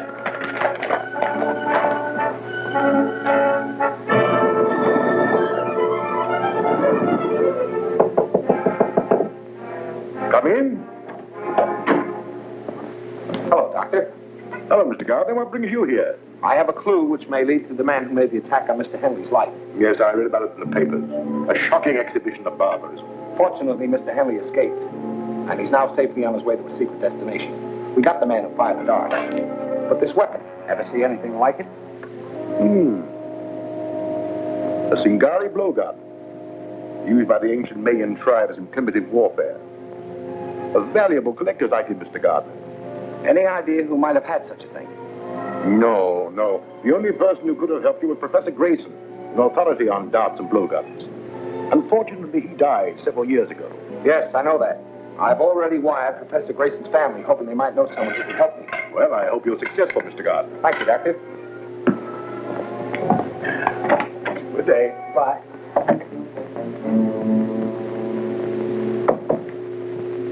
Shine, mister? All right, son.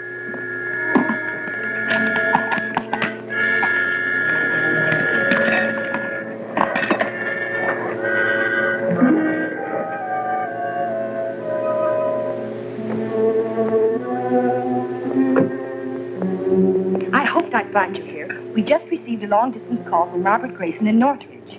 Robert Grayson? The professor's grandson. He's deeply interested in the blowgun attack made on Mr. Henley, and he offered us his help. Young Grayson has made a close study of his grandfather's work. He's sure he can identify the blowgun and probably tell us who owned it. Fine. I'll arrange to have a chartered plane ready at Central Airport tomorrow morning, and you can find the weapon in Northridge yourself. I'll take a rain check on that Shine, son. Keep the change.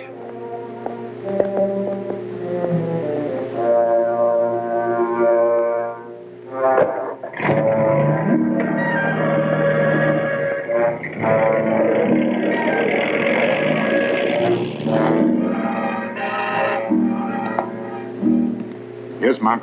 Here's some dope on a DA. He and the girl are going to try and have Grayson's grandson identify the blowgun. She's flying a chartered plane to Northridge from Central Airport tomorrow morning. That puts you in the spot. We're all in a butt. I thought you said that weapon would never be traced here. Grayson's grandson. I hadn't considered his stay in the old man's place. We'd better do something before the blowgun reaches Northridge. We're going to do something before that plane leaves Central Airport.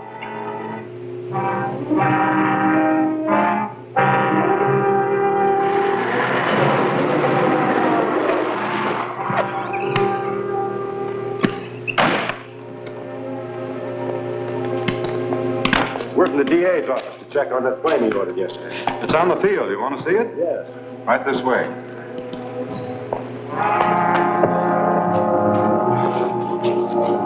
Tie him up and put him in there. I'll check with the boss. Right.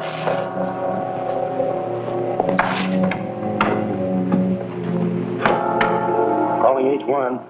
Calling H1. Z1 calling H1. This is H1. Come in. We're all set. Plane is ready. The mechanic's taken care of. Good. You'll have plenty of time to install the bomb. I'll have it wired in the plane before the DA gets here.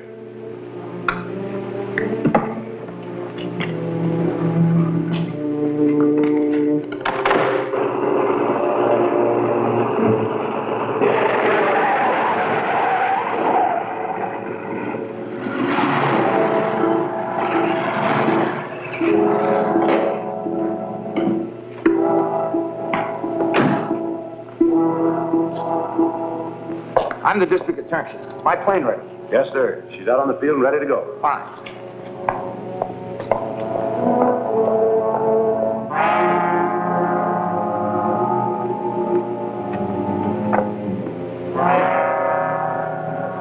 As soon as the motor starts, that bomb mechanism starts operating. And when the clock makes 10 revolutions, everything will go up. Come on, we gotta look busy.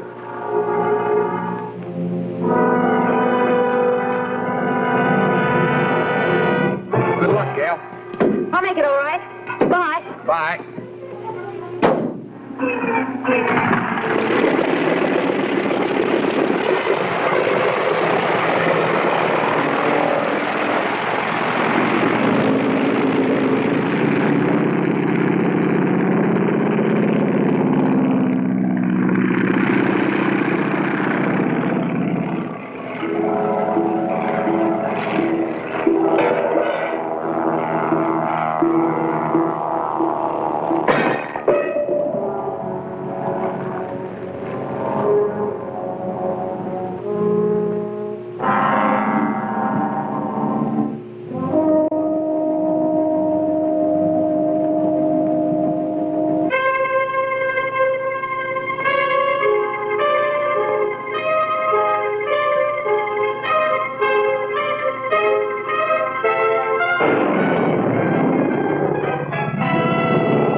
the DA?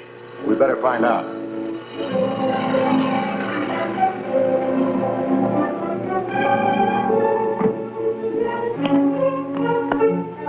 It's Captain America.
Time bomb on the plane that just took off.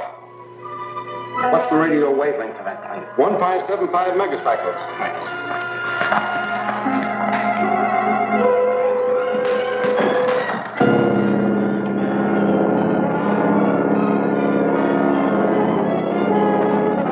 Calling Gail Richards. Calling Gail Richards. Come in, Gail. This is Gail. Go ahead. There's a time bomb in your plane. Bail out. Bail out. Okay, Grant.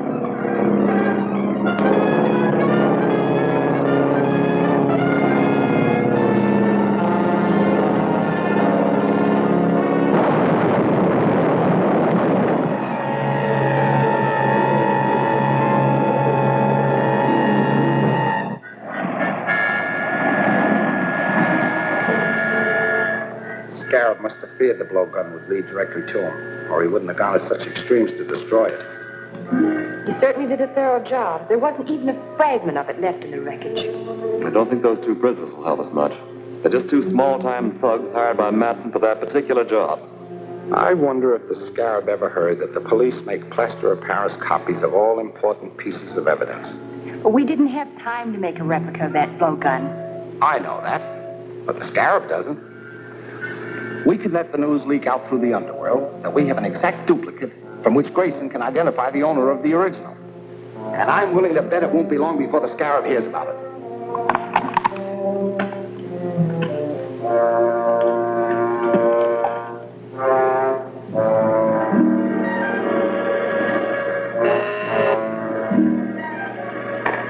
Go ahead, Matt.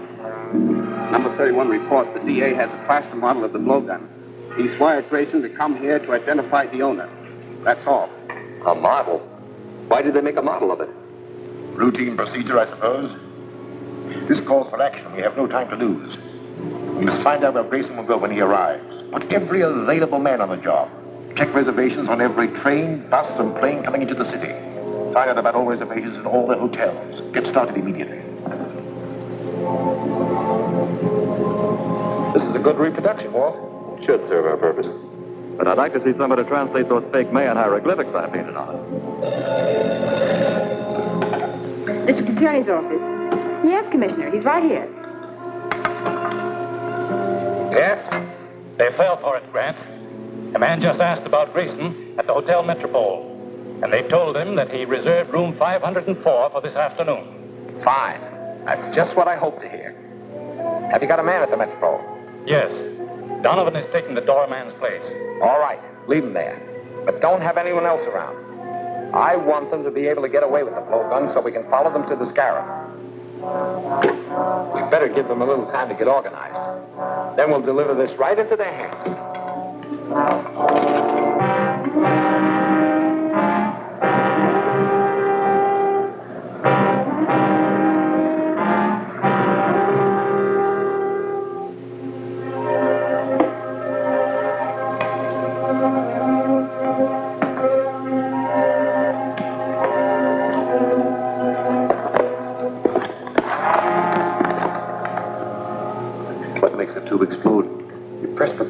and on the second chime, the wire will burn too, causing the tube to drop and break. The gas spreads rapidly and will knock out anyone in the room in a few seconds.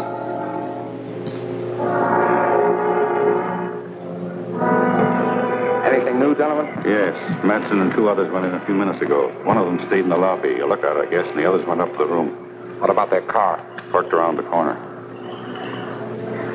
Drive around and watch their car. If they should leave before I can get back, trail them.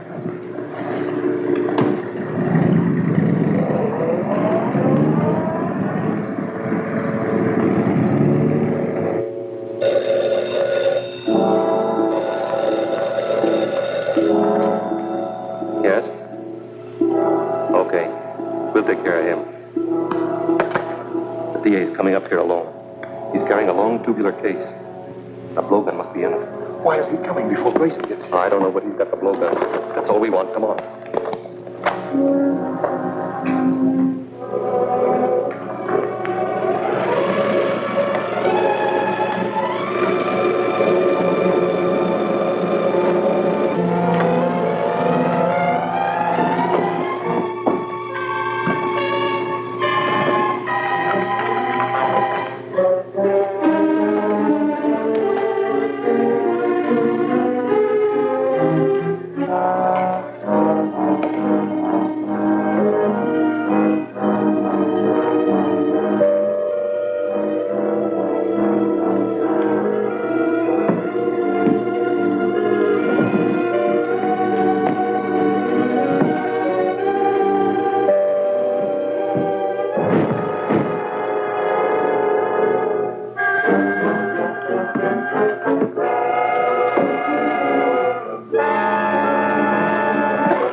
This is it. I'll take the blowgun out the back way. As soon as the gas clears, you go in and finish the DA. Quiet. Then report to the scarab. Right.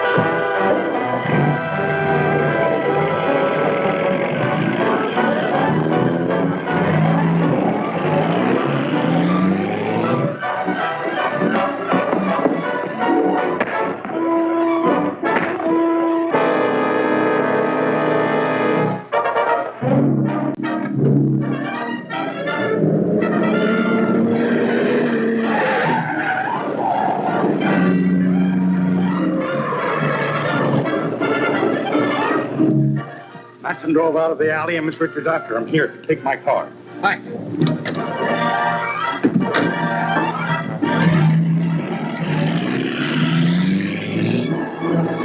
Calling Gail Richards. Calling Gail Richards. Come in, Grant. Where are you? Going out Jefferson Road. Matson's about a quarter of a mile ahead of me. Don't get too close. I'm following you in Donovan's car. Keep me posted. Right.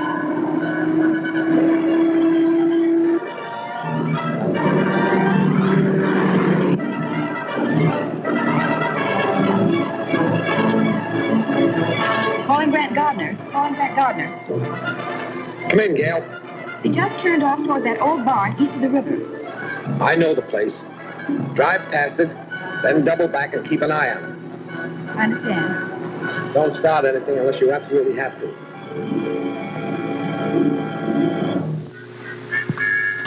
I'll have this fixed in a minute. Well, hurry it up.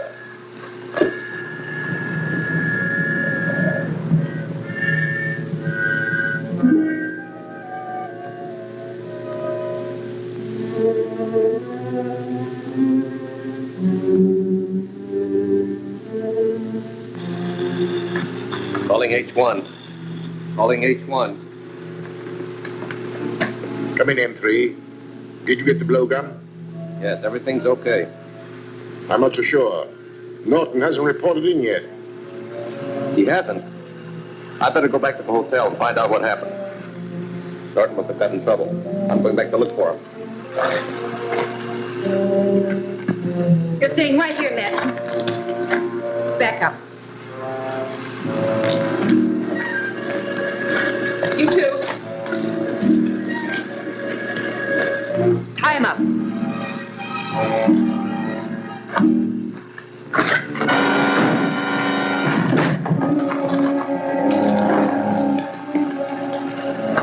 That was quick and easy. As far as he's concerned, yes. But he worked with Captain America, and he's probably on his way here now. We have too much stuff belonging to the museum stored here. And we can't take a chance of letting anyone find it. Spread a powder tank. We'll blow up the whole works and the girl with it.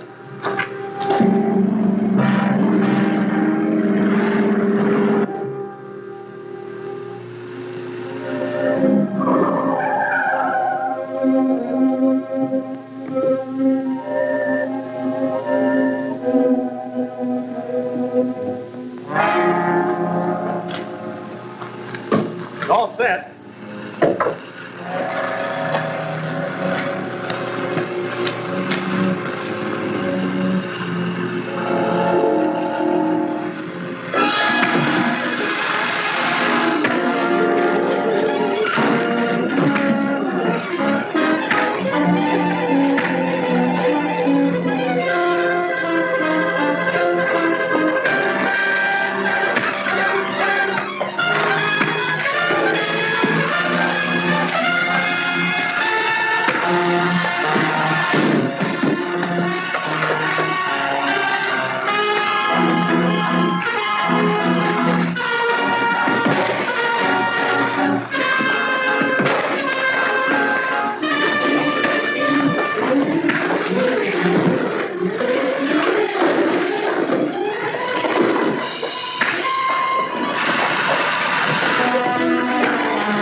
Destruction of the barn spoiled all chances of tracing Scarab's men. Oh, Gail? Have you gentlemen seen this?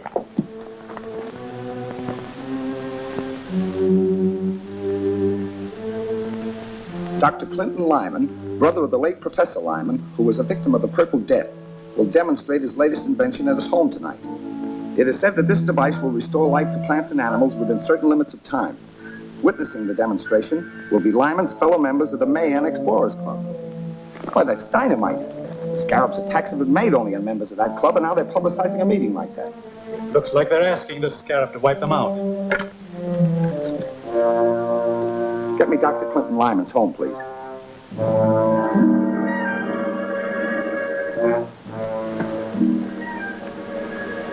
Hello?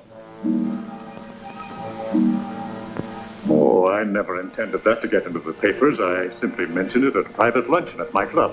I advise you to cancel tonight's demonstration. Oh, no, that's impossible. And you're only inviting disaster for yourself and your associates. No, I don't really think so. If it would relieve your mind, why not attend my demonstration? Thanks, I will. I'll be there with my assistant, Miss Richards. These scientists don't seem to realize their danger from the Scarab.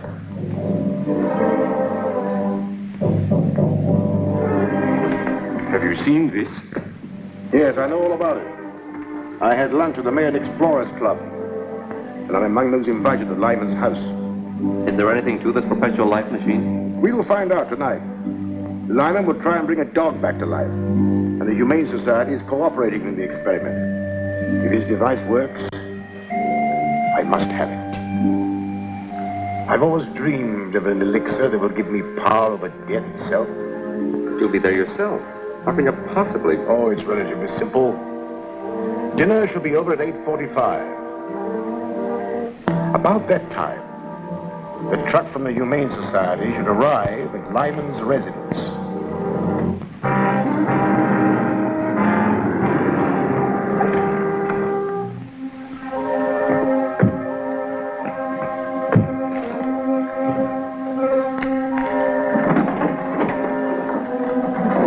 Remember, don't do a thing until you're sure the demonstration's a success. Right. Jerk is waiting in his car outside. He'll cover us in case we're trailed.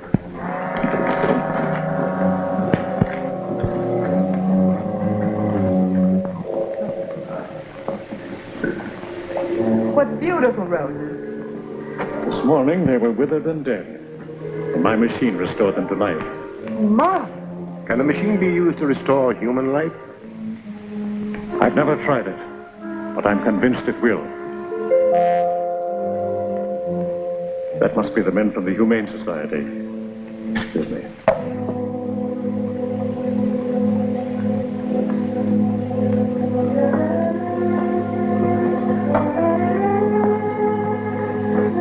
Put it here, please.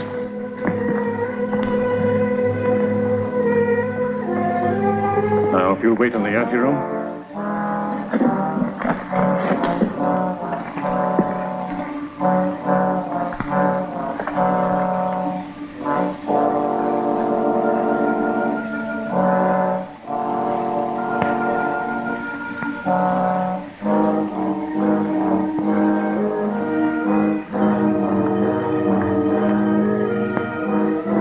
Speaking broadly, gentlemen, the principle of my machine is based on the diathermic method of inducing fever by high temperature. This results in the electronic resuscitation of the circulatory system. It works in conjunction with this serum, which I inject into the vital organs.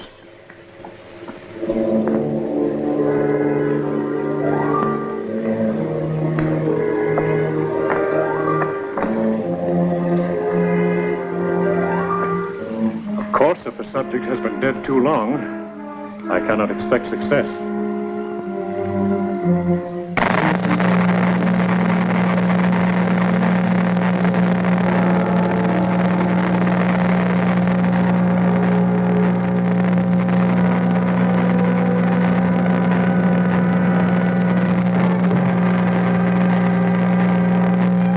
His eyes are open.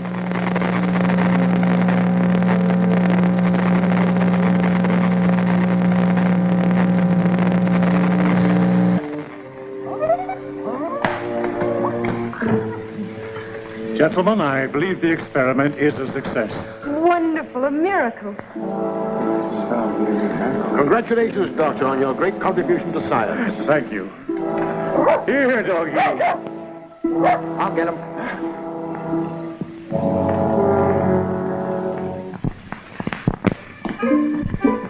it, everybody. What do you mean? What is this? Get away from that table.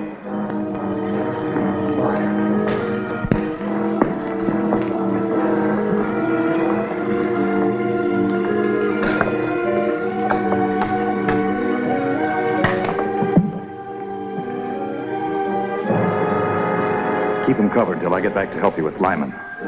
Get over against that wall.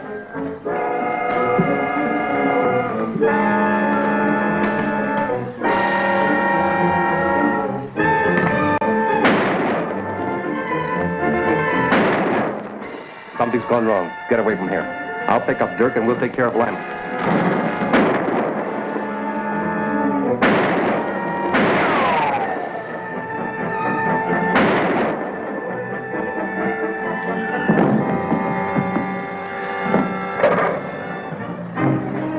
Be sure that no one leaves this house. Right.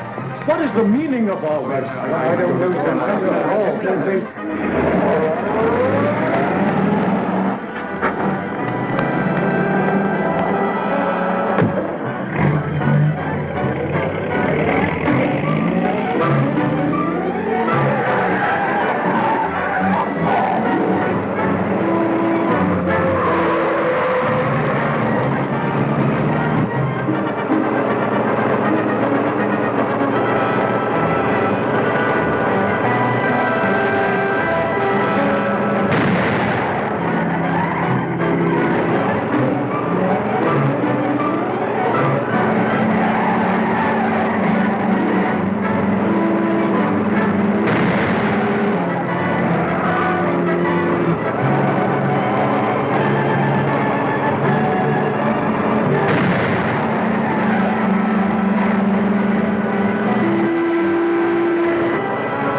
What happened? Two masked men broke in, tied us up, and took Dr. Lyman away.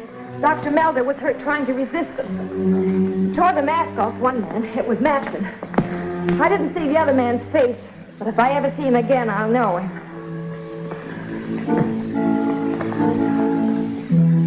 He'll be all right. Phone the commissioner to send out some detectives from the Identification Bureau. They might be able to identify that man I shot and give us a clue to the scarab.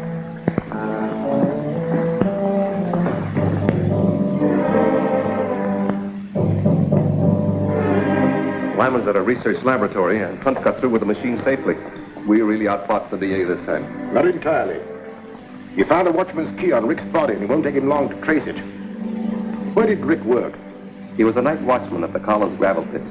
We've been using the office there as a meeting place at night. Well, go there immediately and destroy any evidence that might point to me before the district attorney gets there. Oh, wait.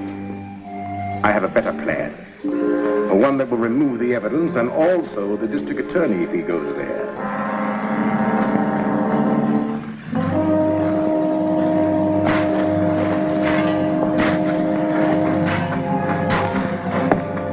Take the plunger off about 200 yards. And be sure you keep the wire out of sight. And pick a spot where we can see the shack clearly. We want to see who goes into it before we blow it up.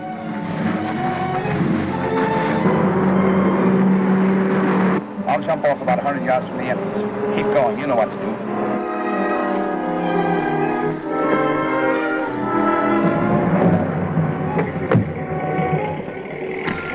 I heard a car pull up outside. It's all right. We're ready.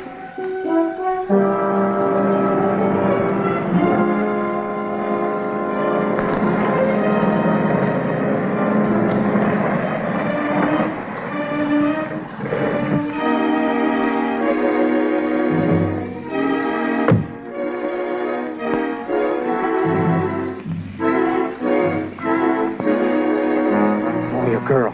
Yeah, she's the one who works with Captain America.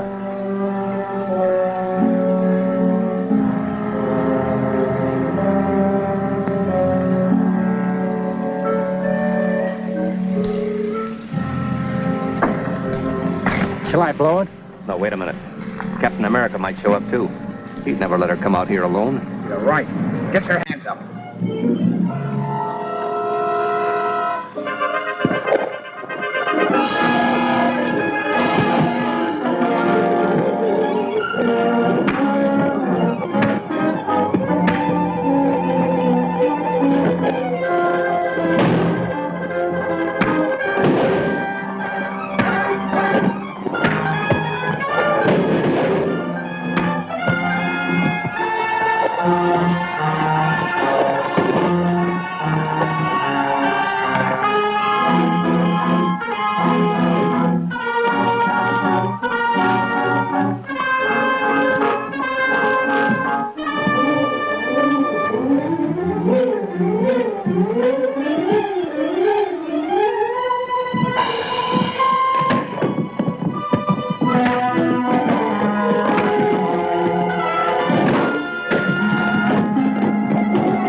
Why, Matson. He's badly hurt, but still alive.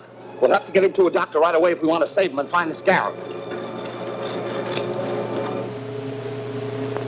Bart Matson, who was captured last night by Captain America after a desperate fight, has been positively identified as the criminal who abducted Dr. Lyman and stole his world-famous life-restoring machine. Fatally injured in the battle, Matson is now in the home sanitarium on the verge of death. Attending physicians hope that he may revive sufficiently to speak. If he does, the district attorney is anxious to question him about that master criminal, the Scarab. Matson won't talk even if he is dying. I know that, but he's our most valuable man. If he dies, we'll have to change all our plans. No, we won't. As a matter of fact, I plan to get his body before it reaches the morgue. But Matson's dead body can be of no use to us. No. But restored to life it can. I'll make arrangements to recover the body. And when we do, I'll force Dr. Lyman to perform an experiment that will amaze even the district attorney. What's the latest on Matson? He's getting worse. The doctors have lost all hope of saving him. Oh, yes, Commissioner. Dr. Black just phoned me from the sanitarium. Matson is dead. I've ordered the guards removed, and the county morgue will pick up the body. Well, that's unfortunate. Matson's death robs us of the best lead we ever had to the Scarab. But the search must go on for Dr. Lyman. Put every available man on the job. Okay, Grant. We better go down to the sanitarium and talk to Dr. Black. It's just possible that Matson made some delirious remark, which may help us locate Dr. Lyman.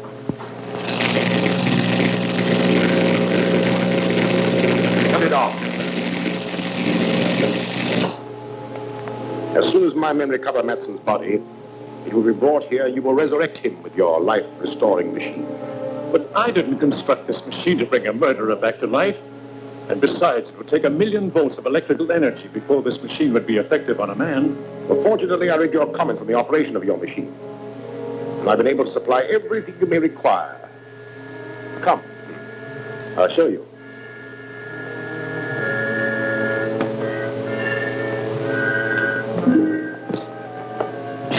Open up the panel.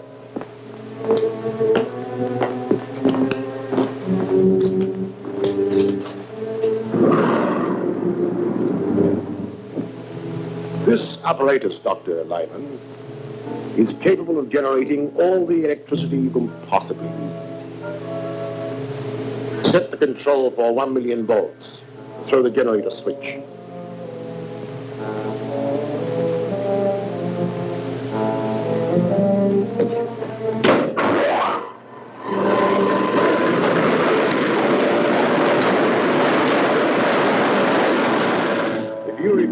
revived, Matson. Your last moments will be spent in there, Dr. Lyman.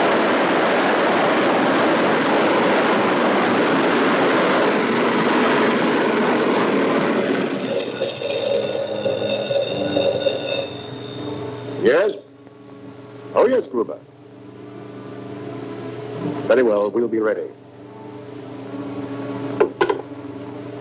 You won't have long to wait, Doctor. My men report that the morgue truck has just arrived at the home sanitarium.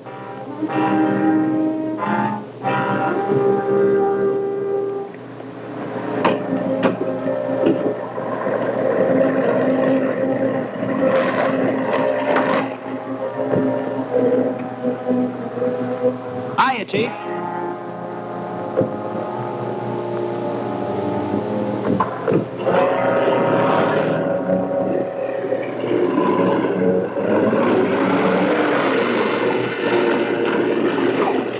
What's the trouble?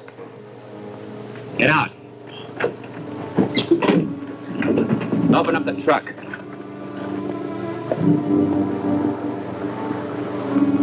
If only Manson had talked. We still have a chance.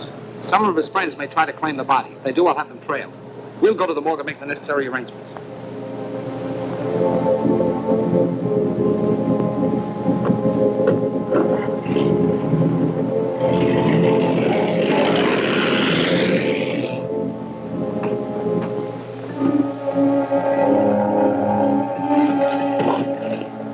All right, you two. Start walking and don't look back.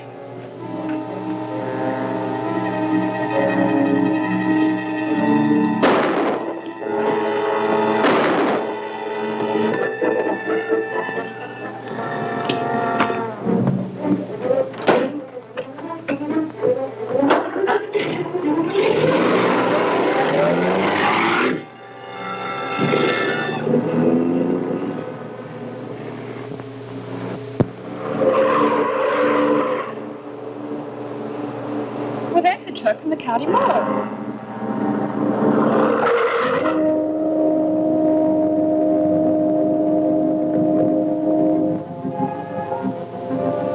Look out! Don't step there. Something written on the ground. 1D7744. That must be the license number of the killer's car. This man must have written it before he died. I'll have Davis check on that.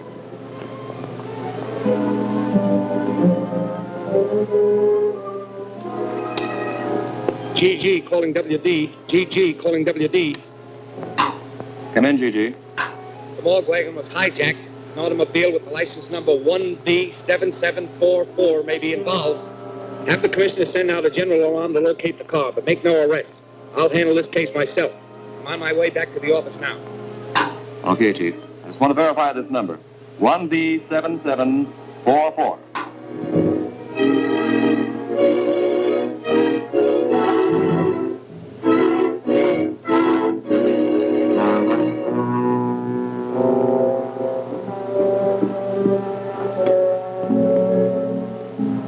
Get the machine ready.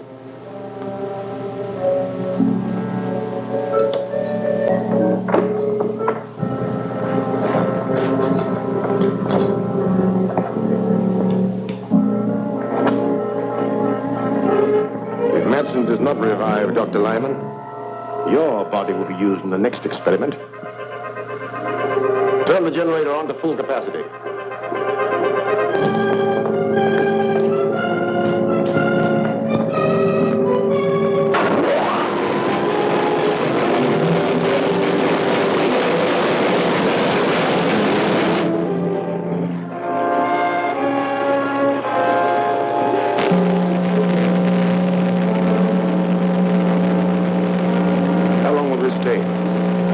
Well, it'll be some time before I'll know. This man has been dead for hours.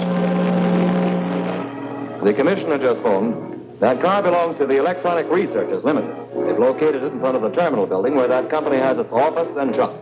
Fine. That's all I want to know.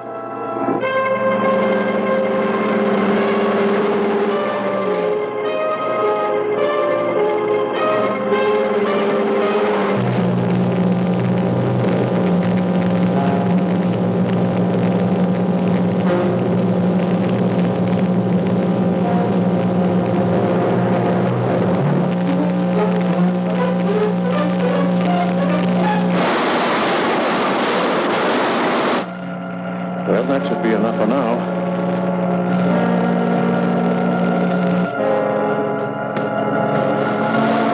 Shut off the generator.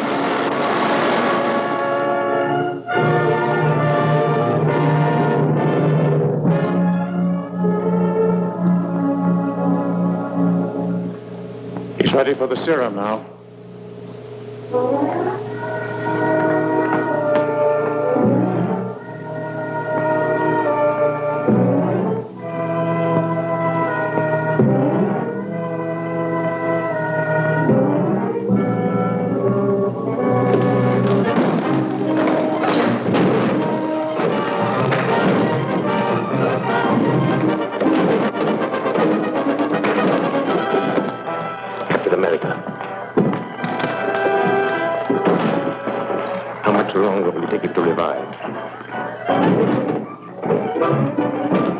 Well, only a few seconds. But I hope by that time Captain America will have captured both of you.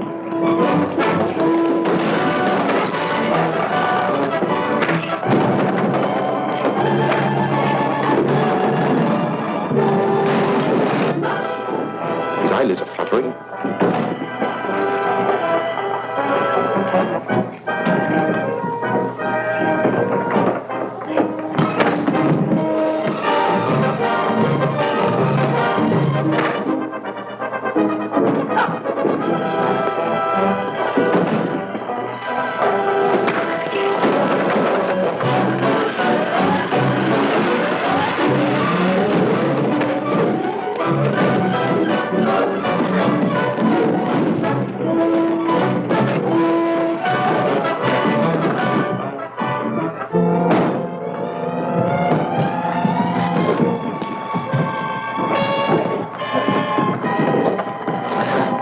Get out of the window, Matson.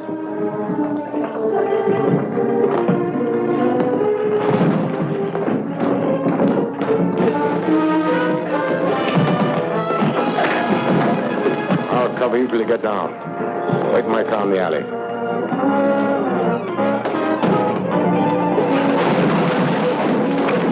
Pick up the machine and follow him.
A dead man has been brought back to life.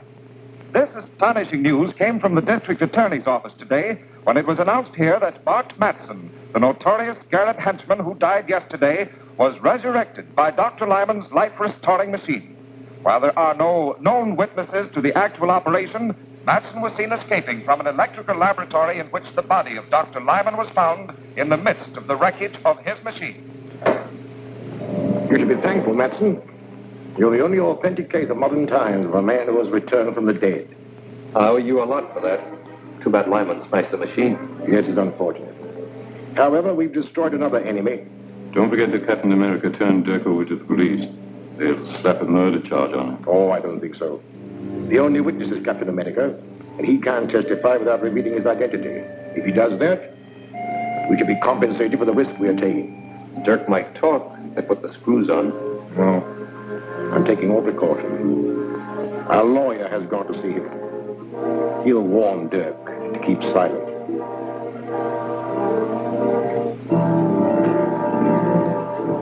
Hello, Grant. Did you get anything out of Dirk? Not yet, but I will. Dirk will crack up when he's charged with murder. But you can't make a murder charge stick. You haven't any witnesses. All you can prove is that Dirk was present at the time of Dr. Lyman's death. Any smart lawyer will smash your case in no time. But Captain America will. Captain America was unquestionably a witness, but you can't produce him. I probably won't need to. Dr. Lyman was abducted from his home along with his life-restoring device. His body was found beside the smashed machine. Now, if I can prove that Dirk was the unknown masked man who helped Matson with the abduction, I'll convict him of murder. But you can't prove anything. Gail Richards, your assistant, is the only witness who made a positive identification of Dirk as one of the abductors. Our unsupported testimony will not be sufficient in court. I may be able to back up Gail's testimony. There's still one more witness. May I use the phone? Help yourself. Get me Dr. Malver at the Drummond Museum.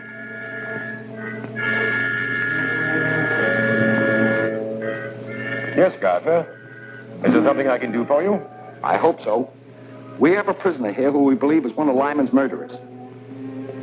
Now, we'll have a case against him if you can testify that he was one of Lyman's abductors. But he was masked. I only saw the man that Miss Richards called Matson. I understand that. But we'll put a mask on the prisoner, and there may be something, some gesture or some mannerism that you may recognize. At any rate, it's worth a trial. Now, could you arrange to be in my office at 2 o'clock this afternoon? Of course. And I hope you have the right man.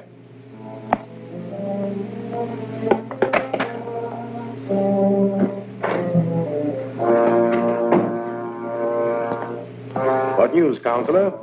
The district attorney is going to spring a surprise witness to identify Dirk as one of Dr. Lyman's abductors. I know all about that. I've just talked with the district attorney. As a matter of fact, I am to be the surprise witness. You? Excellent. That will knock that case into a cocked hat. I'll get a habeas corpus? On the contrary, I shall identify Dirk as being one of the abductors. Identify him? Well, you can't do that. Dirk will squeal. If he thinks he's being framed to take a murder rap, he'll tell everything he knows. Exactly. He's become a danger to my organization. I've devised a little plan that will take care of him and the district attorney at the same time. Return to Dirk at once. Tell him he'll be released if he obeys my instructions implicitly. I'll be present when he's brought into the district attorney's office, and... Miss Richards says when Matson attacked you, tore off his mask. That is true. But neither of us saw the face of the other man. The man you're about to see is wearing the same mask you took from Matson. Miss Richards has identified him. We hope you can corroborate her testimony. All right, Davis, bring him in.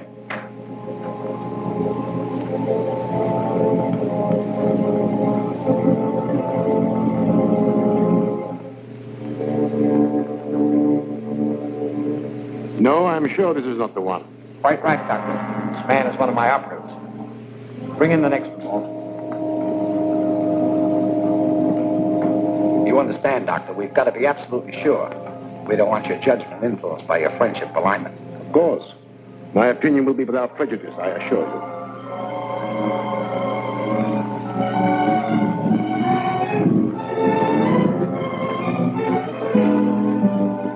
This unquestionably is the man who looted Matson in the raid on Lyman's house.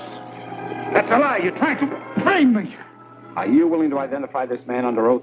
Positively. That's good enough to convict. Book him for murder. Murder? You can't do that. Suppose I talk. What'll I get? If you'll name the scarab, I'll accept a plea of guilty of second-degree murder.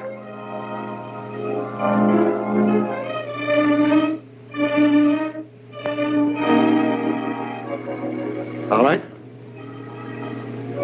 Scarab was Doc Lyman himself. Oh, that's preposterous. The man's crazy. Lyman was a soul of honor. He might just as well accuse me of being the Scarab. That trick won't work. You can't save your neck by accusing a dead man. It's true. Lyman was using his machine to bring Matson back to life. Why did Matson kill him? How can I tell what a man will do who's just been resurrected from the dead? We'll have to have more evidence than just your word. I can prove it, but I won't talk before this guy, whoever he is. All right. If you'll excuse us, Doctor, and thanks for your help. Glad to give it. Glad.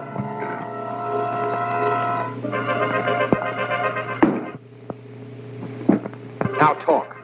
What's your evidence? Lyman's papers and a list of all his agents. They're hidden in his house. Lyman's house was thoroughly searched before it was closed up. You didn't know the Scarab.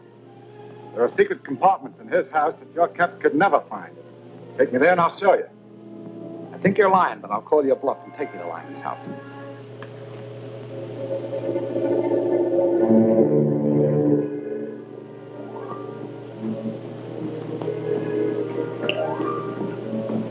See that you don't fail this time. Dirk has served his purpose and is of no further use to us. He and Gardner must be destroyed. Leave it to me. I'll drop them the minute they come through the door. Not quite so quickly. Before they die, let them know that theirs is the fate of all who attempt to thwart the Scarab.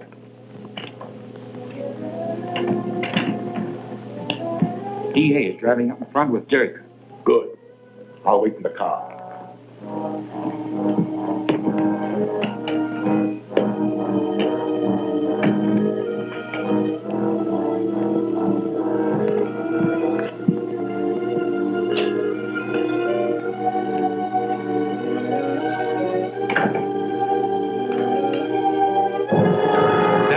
Gardner. Good work, Matson. I knew the Scarab wouldn't let me down. Quiet, you double-crosser. When you threatened to squeal, you signed your own death warrant. As for you, Mr. D.A., you're finally going to pay the penalty for interfering with the Scarab.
Take care of anyone who follows us.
was smashed and the Scarab's agents escaped. G.F. Hillman, the railroad president's on the phone, Chief. He's calling by a radio phone from his private car on the Westland Limited. Hillman? Wasn't he one of the principal backers of the Mayan expedition? That's right. I'll take the call here.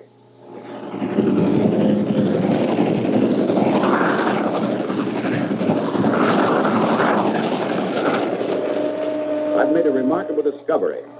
A clay tablet which I received from the last Mayan expedition was dropped and broken yesterday and exposed a copper plaque etched in Mayan symbols. It's a portion of a map showing the location of the fabulous Temple of Emeralds in the lost city of Zada. That's a dangerous discovery, Mr. Hillman. The Scarab will stop at nothing to obtain that map. That's why I'm calling you. A duplicate stone tablet, undoubtedly containing the missing portion of this map, was given to Dr. Maldor, curator of the Drummond Museum. You both must be protected. Not a word about this to anyone. I'll arrange reservations for you at a quiet hotel. Plainclothesmen will meet you at the depot and escort you there. Meanwhile, I'll contact Dr. Maldor and warn him. Thank you, Mr. Gardner. I'll take the necessary precautions. Goodbye. DA, huh? What's he want to know? He already knows too much. Bring the bronze box from the display case of the main exhibit. I've been a fool. The key to the secret wealth of Zada. And half of a map to locate the temple has been lying here in the museum under my nose. Half of a map? Has it been torn? No. It was etched on a copper plate and must have been broken in 2 parts for better concealment. Hillman discovered one of them and is taking it to the district attorney.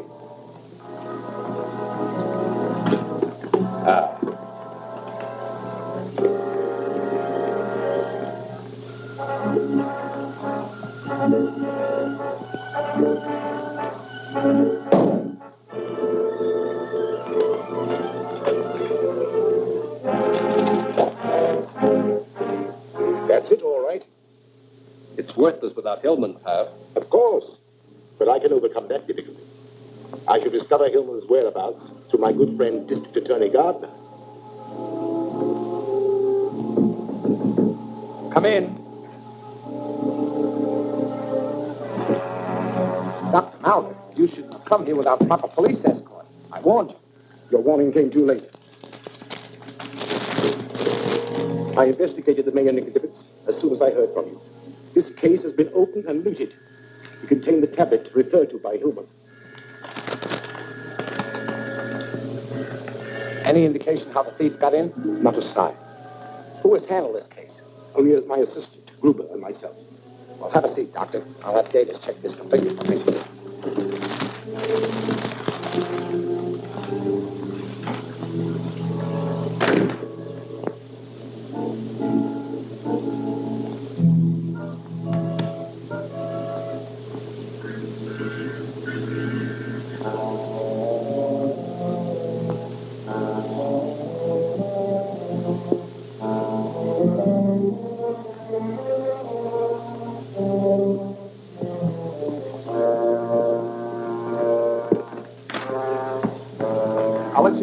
Doctor. Meanwhile, I'll have the police search the museum for additional clues. Fine. And you tell Hillman what happened? Yes, I'll phone him right away. Now, if you'll excuse me, Doctor. Why, certainly. Goodbye.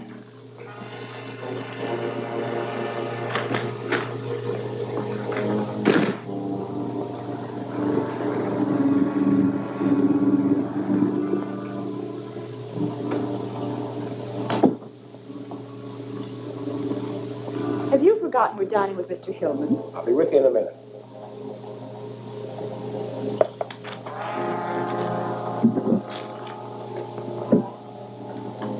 All right, let's go. Hello? Yes? I'll bring them over right away. Commissioner, he's just received the police report on the museum robbery and wants all confidential files brought to him immediately. I'll have to go back to the office and pick them up. But what about our dinner engagement? You go ahead. I'll try to join you later.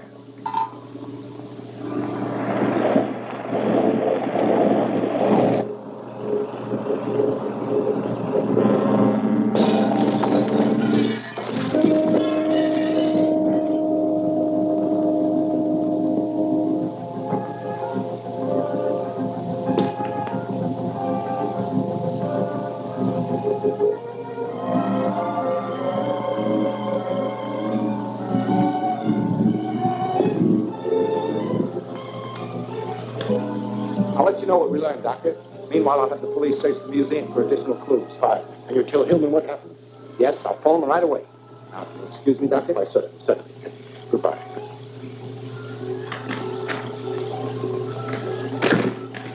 Get me Mr. Hillman, Hotel Metropole, Suite 504.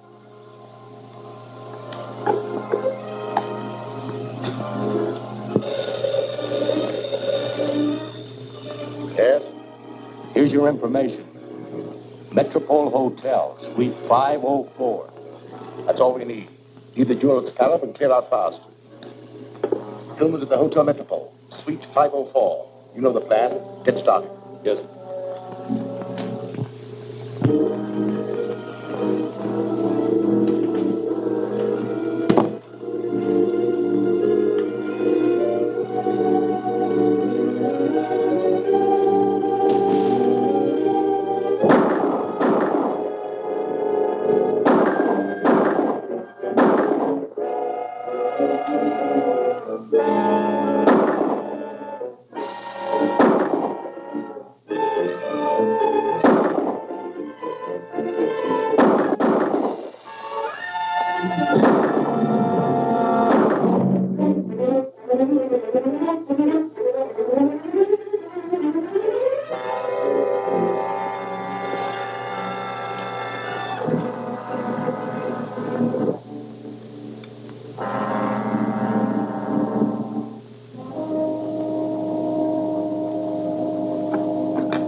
Hello?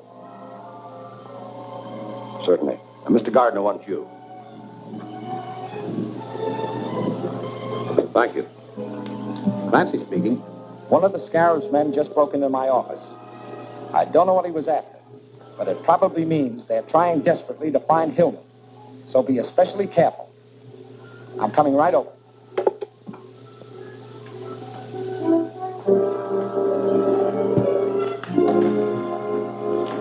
Mr. Gardner can't arrive too soon to take the accursed thing off my hands. That's probably the waiter. Better play safe and hide that thing.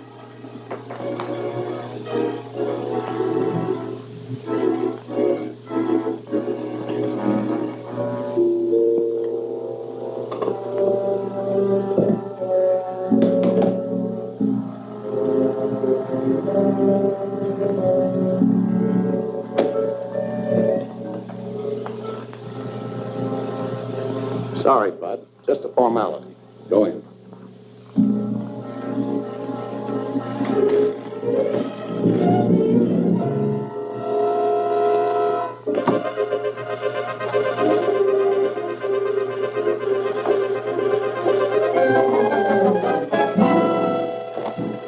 What's the meaning of this? One peep out of any of you, and it'll be your last. Get over here. Turn around.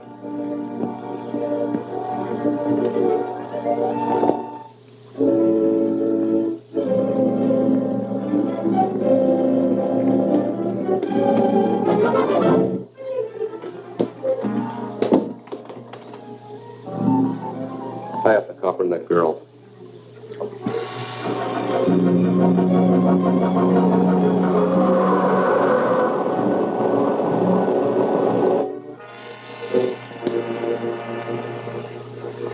Put them in the closet.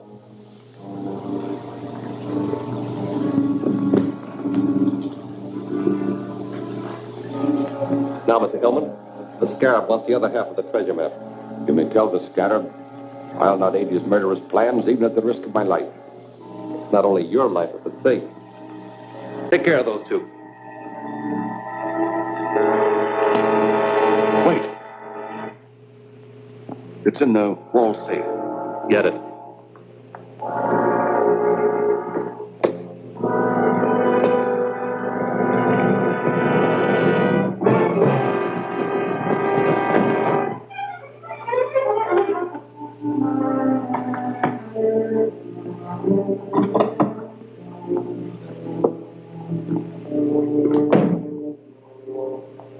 Watch him.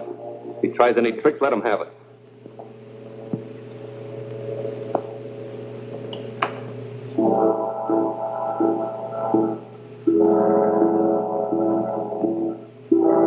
This looks like the real thing, all right. Now, we're taking you to a nice, quiet place where you can decipher both pieces of this map for us. We'll go out the service entrance. Take a look in the corridor and see if it's clear.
Captain America landed in the truck down there. He may be alive.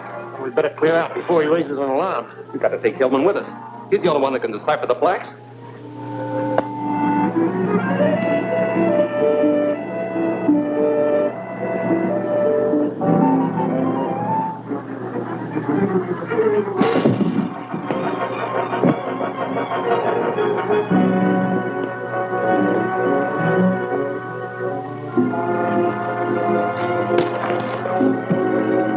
You're coming with us. If anyone tries to stop us, you'll be the first to get it.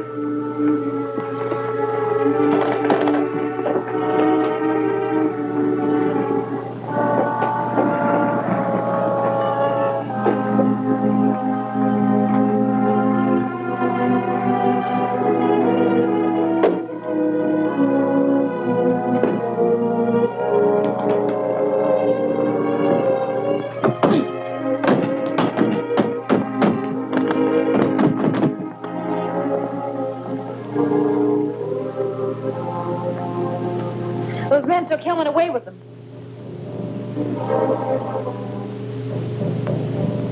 Captain America tried to trail us, but we lost him. So Hillman is resting comfortably at the farm. He'll be in shape to talk by morning. I wonder how Captain America found out we were at Hillman's hotel. I think I know. One of my agents reported that the man we sent to the district attorney's office for the electro recorder was killed. His body is in the morgue. Then the DA must have the electro recorder with your voice on it. The sound was recorded on a magnetic wire. When it was played back, all sound was eradicated. There was no identifying mark of the mechanism. We have nothing to worry about from the district attorney.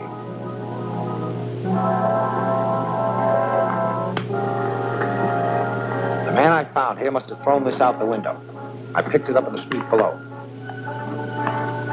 Seems to be a recording device of some kind. Yes, and it may have been planted in this office.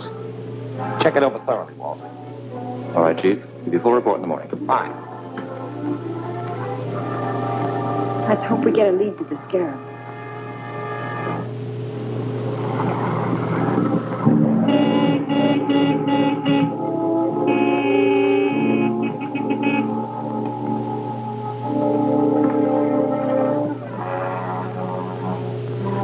It's Matson, and the scarab is with him.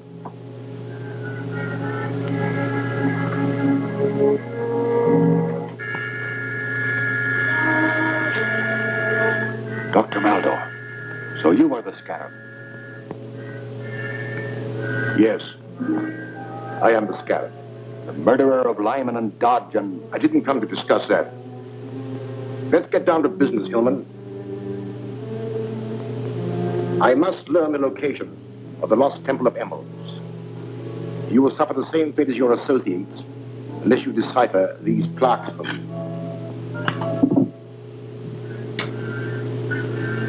I won't do it. You'll never get your criminal hand to that fabulous wealth. You're very headstrong. But there are ways of making you talk. Tie him up to that chandelier.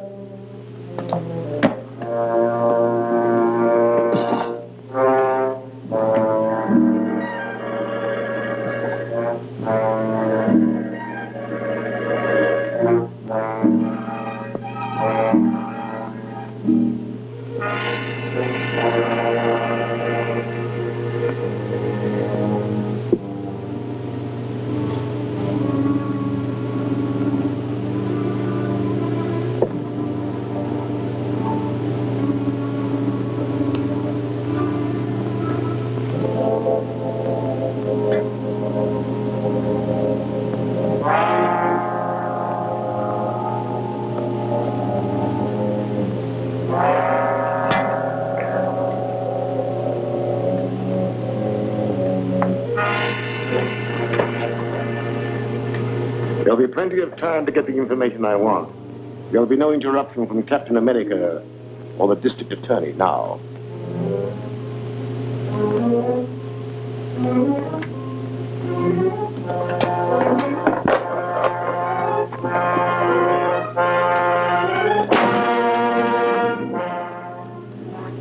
What'd you find out? Well, there were no identifying marks on the parts, but I found a fingerprint on one of the magnetic coils. Good. Now we're getting somewhere. Definitely. I identified the fingerprint as that of Ed Graham. He runs a radio repair shop at 32 South Street. Here's his record. Arrested 3 times on suspicion of robbery and receiving stolen goods. Dismissed each time for lack of evidence. Well, this time we really have some evidence. I hope it helps us find Hillman. We'll soon find out. I'll force Graham's hand before he learns we have his fingerprint to convict him. Get in touch with the chief operator at the telephone company. Have her cut into the line to Graham's radio shop.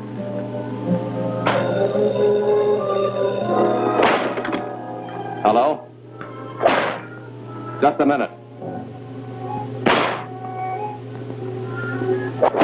I'll talk. Cut him down. Graham's on the phone.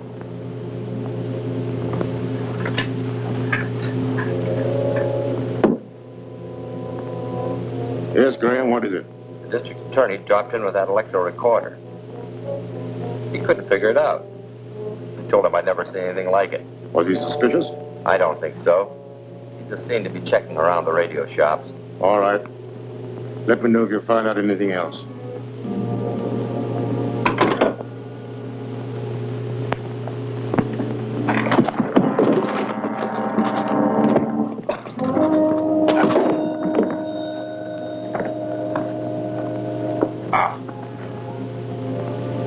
You may have fractured his skull. Your stupidity will delay my learning the secret of those plaques. Stretch him out the couch, boys. Get my hat and coat. We're going back to town.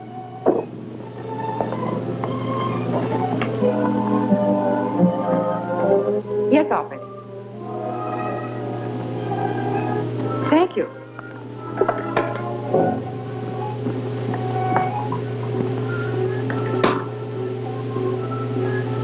Calling Grant Gardner. Calling Grant Gardner. Yes, Gail, come in. The chief operator reports that Graham just made a phone call to the old Watson farm off Riverside Lane. Was Hillman's name mentioned? No. He only talked about your checking on that recording device. Fine. I'll reopen negotiations with Mr. Graham.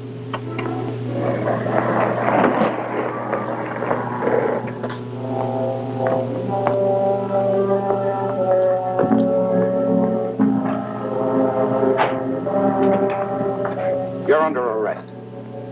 What for? For manufacturing that recorder. Your fingerprint was found on the coil. All right, I made it.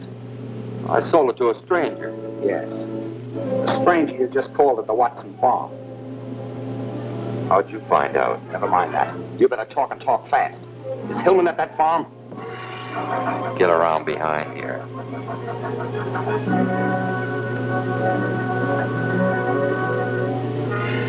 In the back room.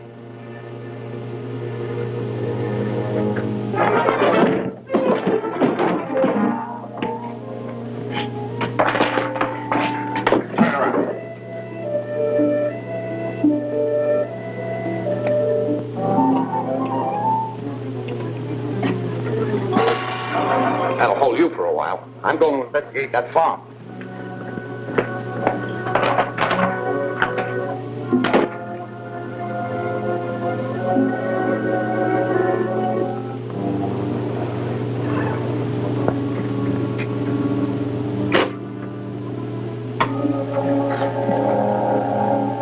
Calling H1. Calling H1. Mrs. Graham, calling H1. Come in, Graham. This is Gruber. The DA's got me tied up in my shop. He's on his way to the Watson farm. Warn the Scarab. I'll phone the farm. Then I'll send someone down to release you.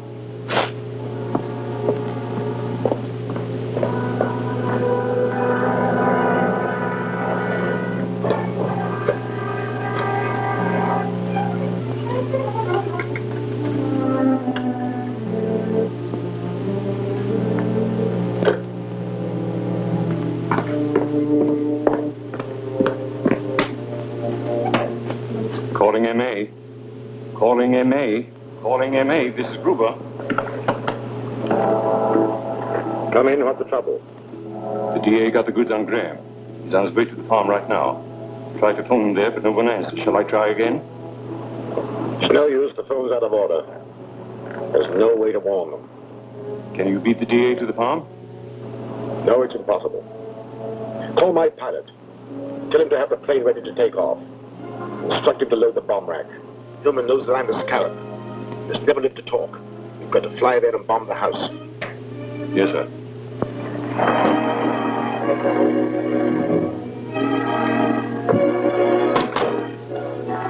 I'd better phone headquarters.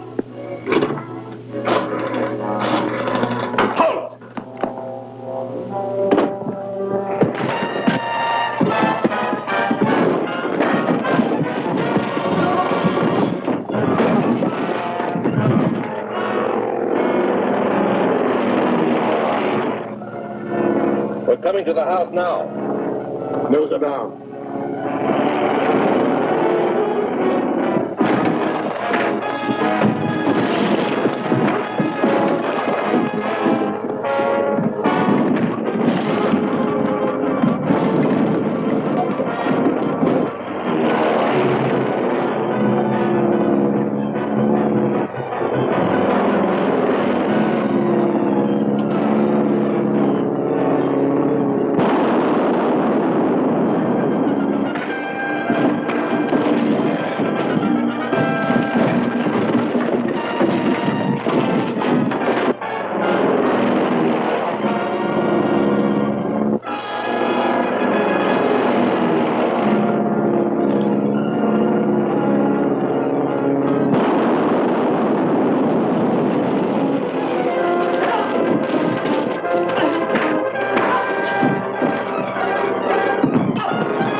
We mustn't miss.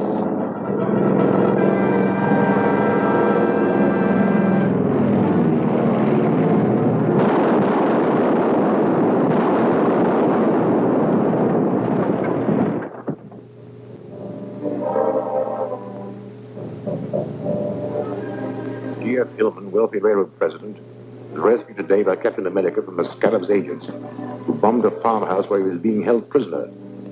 Suffering from a brain injury, he was rushed to a hospital, the name of which the district attorney refuses to divulge, saying it will be kept a secret to protect Hillman. If Hillman does regain consciousness, you'll tell them that you are the Scarab. He must be killed before he can talk. How? Only the DA and Captain America know where he is. It is obvious that the district attorney and Captain America are the same man. When Graham phoned from the radio shop, he said that the district attorney was on his way to the Watson farm. Yet Captain America was the one who reached there. That doesn't locate Hillman for us. Gail Richards will. How is he? In bad shape. I wired for a famous brain surgeon. He was just starting off on a hunting trip when his office caught him. He's driving back and should be here by 5 o'clock. Here's their reply. He says he's coming here to the office. Yes. I couldn't take a chance to let anyone know which hospital Hillman is in. When the doctor arrives, I'll drive him there. In the meantime, you go to the hospital, stay right beside Hillman. In the event that he regains consciousness, try and get a statement, even for a moment. Understand? Right.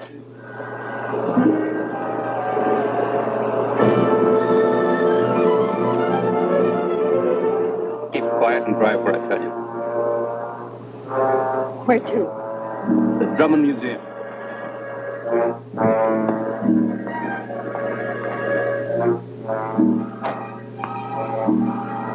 It's good to see you, Miss Ricketts. Be seated. Dr. Melder, why was I brought here? Perhaps this will explain. It explains a lot. You're the scarab. Yes. It's your misfortune that I had to let you know. But I need some information. Sit down.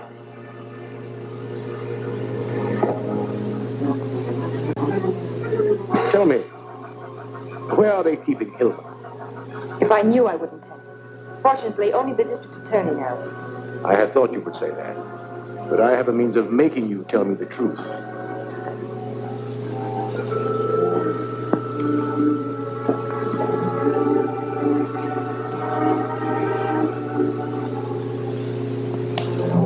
This contains an extract brewed from a jungle flower, which is a very efficient truth serum. Under its influence, you will tell me anything I want to know.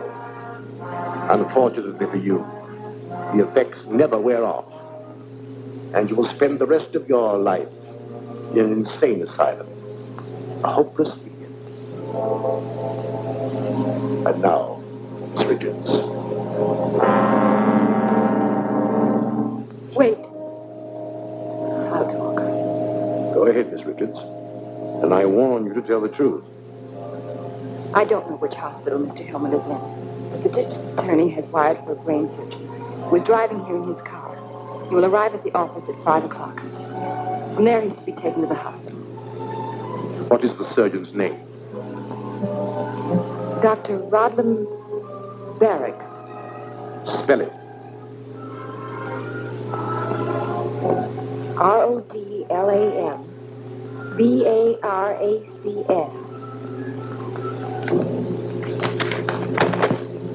Contact Agent 33. Tell him to use this name and to go to the district attorney's office. Mr. Gardner, I'm Dr. Rodlam Barracks. How do you do, Doctor? Would you have a chair? Thank you. You arrived earlier than I expected. I know. I received your wire about Hillman, and instead of driving all the way, I managed to charter a plane. That was very thoughtful of you. In a case like this, time is important. Has Hillman regained consciousness? Sorry, no. That's alarming. I'll have to make an examination at once. Which hospital is he in? The Crestview on Woodlawn Avenue. My associate's waiting for my call. May I use your phone? Certainly. I'll dial it for you. What's the number? Oh, 2643.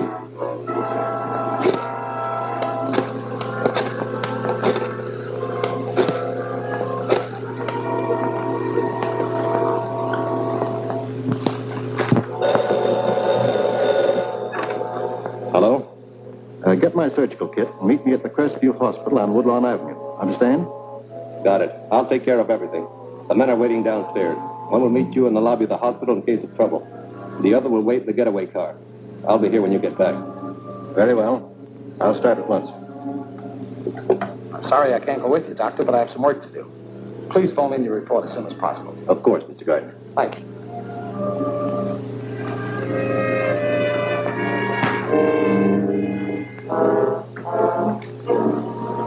What's up? That man's an imposter. Only Only Gail and I knew I'm expecting a brain surgeon, and the man I wired for is Dr. George Thomas. Then Gail is in trouble. Exactly. But there's a chance to find her. I gave him the name of the wrong hospital. I want you to phone the commissioner. Ask him to send a raiding party to the Crestview Hospital and pick up Dr. Rodlam Barracks and whoever's with him. Meanwhile, I'm going to trace that phone call he made.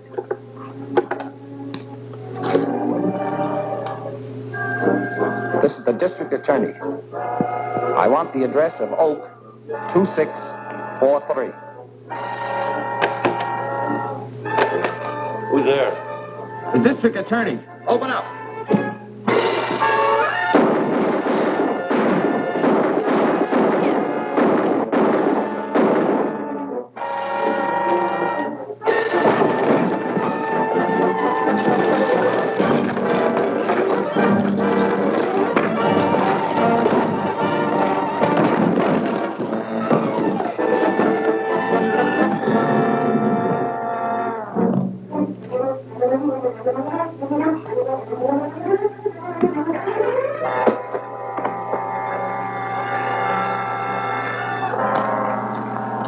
Where's Miss Richards? How would I know? You know, all right. And about that phony surgeon, Rodlam Barracks, too. Phony? Well, the girl told us that... She gave you the wrong name. She made this one up to warn me. And at the same time to tell me that Malder is the Scarab. Malder? You're crazy. Hey, how could she do that? Rodlam Barracks is Malder Scarab spelled backward. See? S-C-A-R-A-B. M-A-L-D-O-R. Malder is the Scarab. When Malder finds out she double-crossed him, he'll kill her. She'll have a horrible death. Well, you know what he'll... Shut up. You won't find it out in time. Yes? The whole thing was a trap. The cops were waiting at the hospital. Got the others. I just managed to escape. Hold the car there for a fast getaway. We'll be out as soon as we dispose of the girl.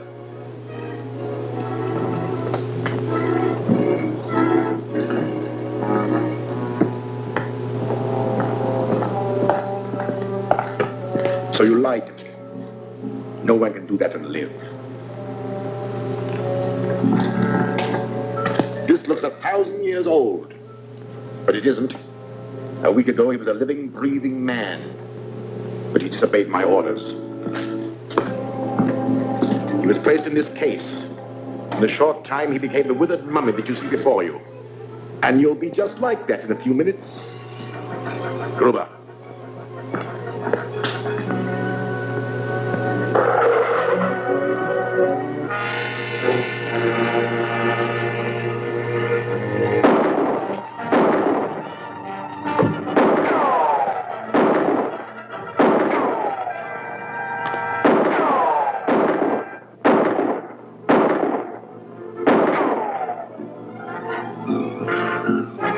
I'll get our valuables together while you connect the mummifying gas.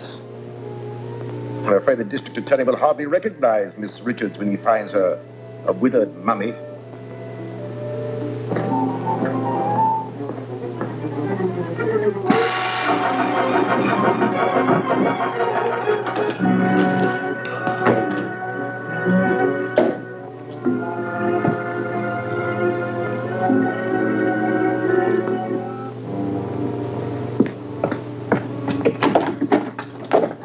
Leaving, Mr. Scarab? You arrived sooner than I expected, Mr. District Attorney. Where's Gail Richards? Well, you'll never find her unless you're willing to exchange her life for my freedom. The Scarab will have the pleasure of turning on the gas himself. Better make a deal, Captain America. In a few minutes, it will be too late to save Miss Richards. Then she's in the building. Tell me where she is.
Thanks to Captain America, whom we now know to be our fighting district attorney, the Scarab and his murderous gang pay the supreme penalty in the electric chair at the stroke of midnight tonight. To review the Scarab's crimes... No need to review them now.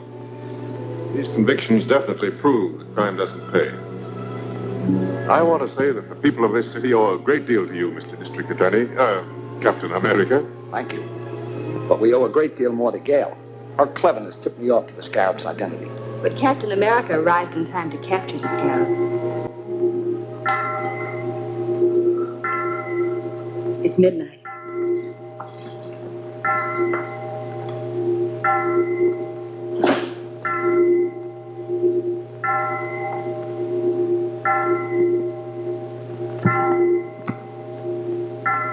The toll of doom for the Scarab.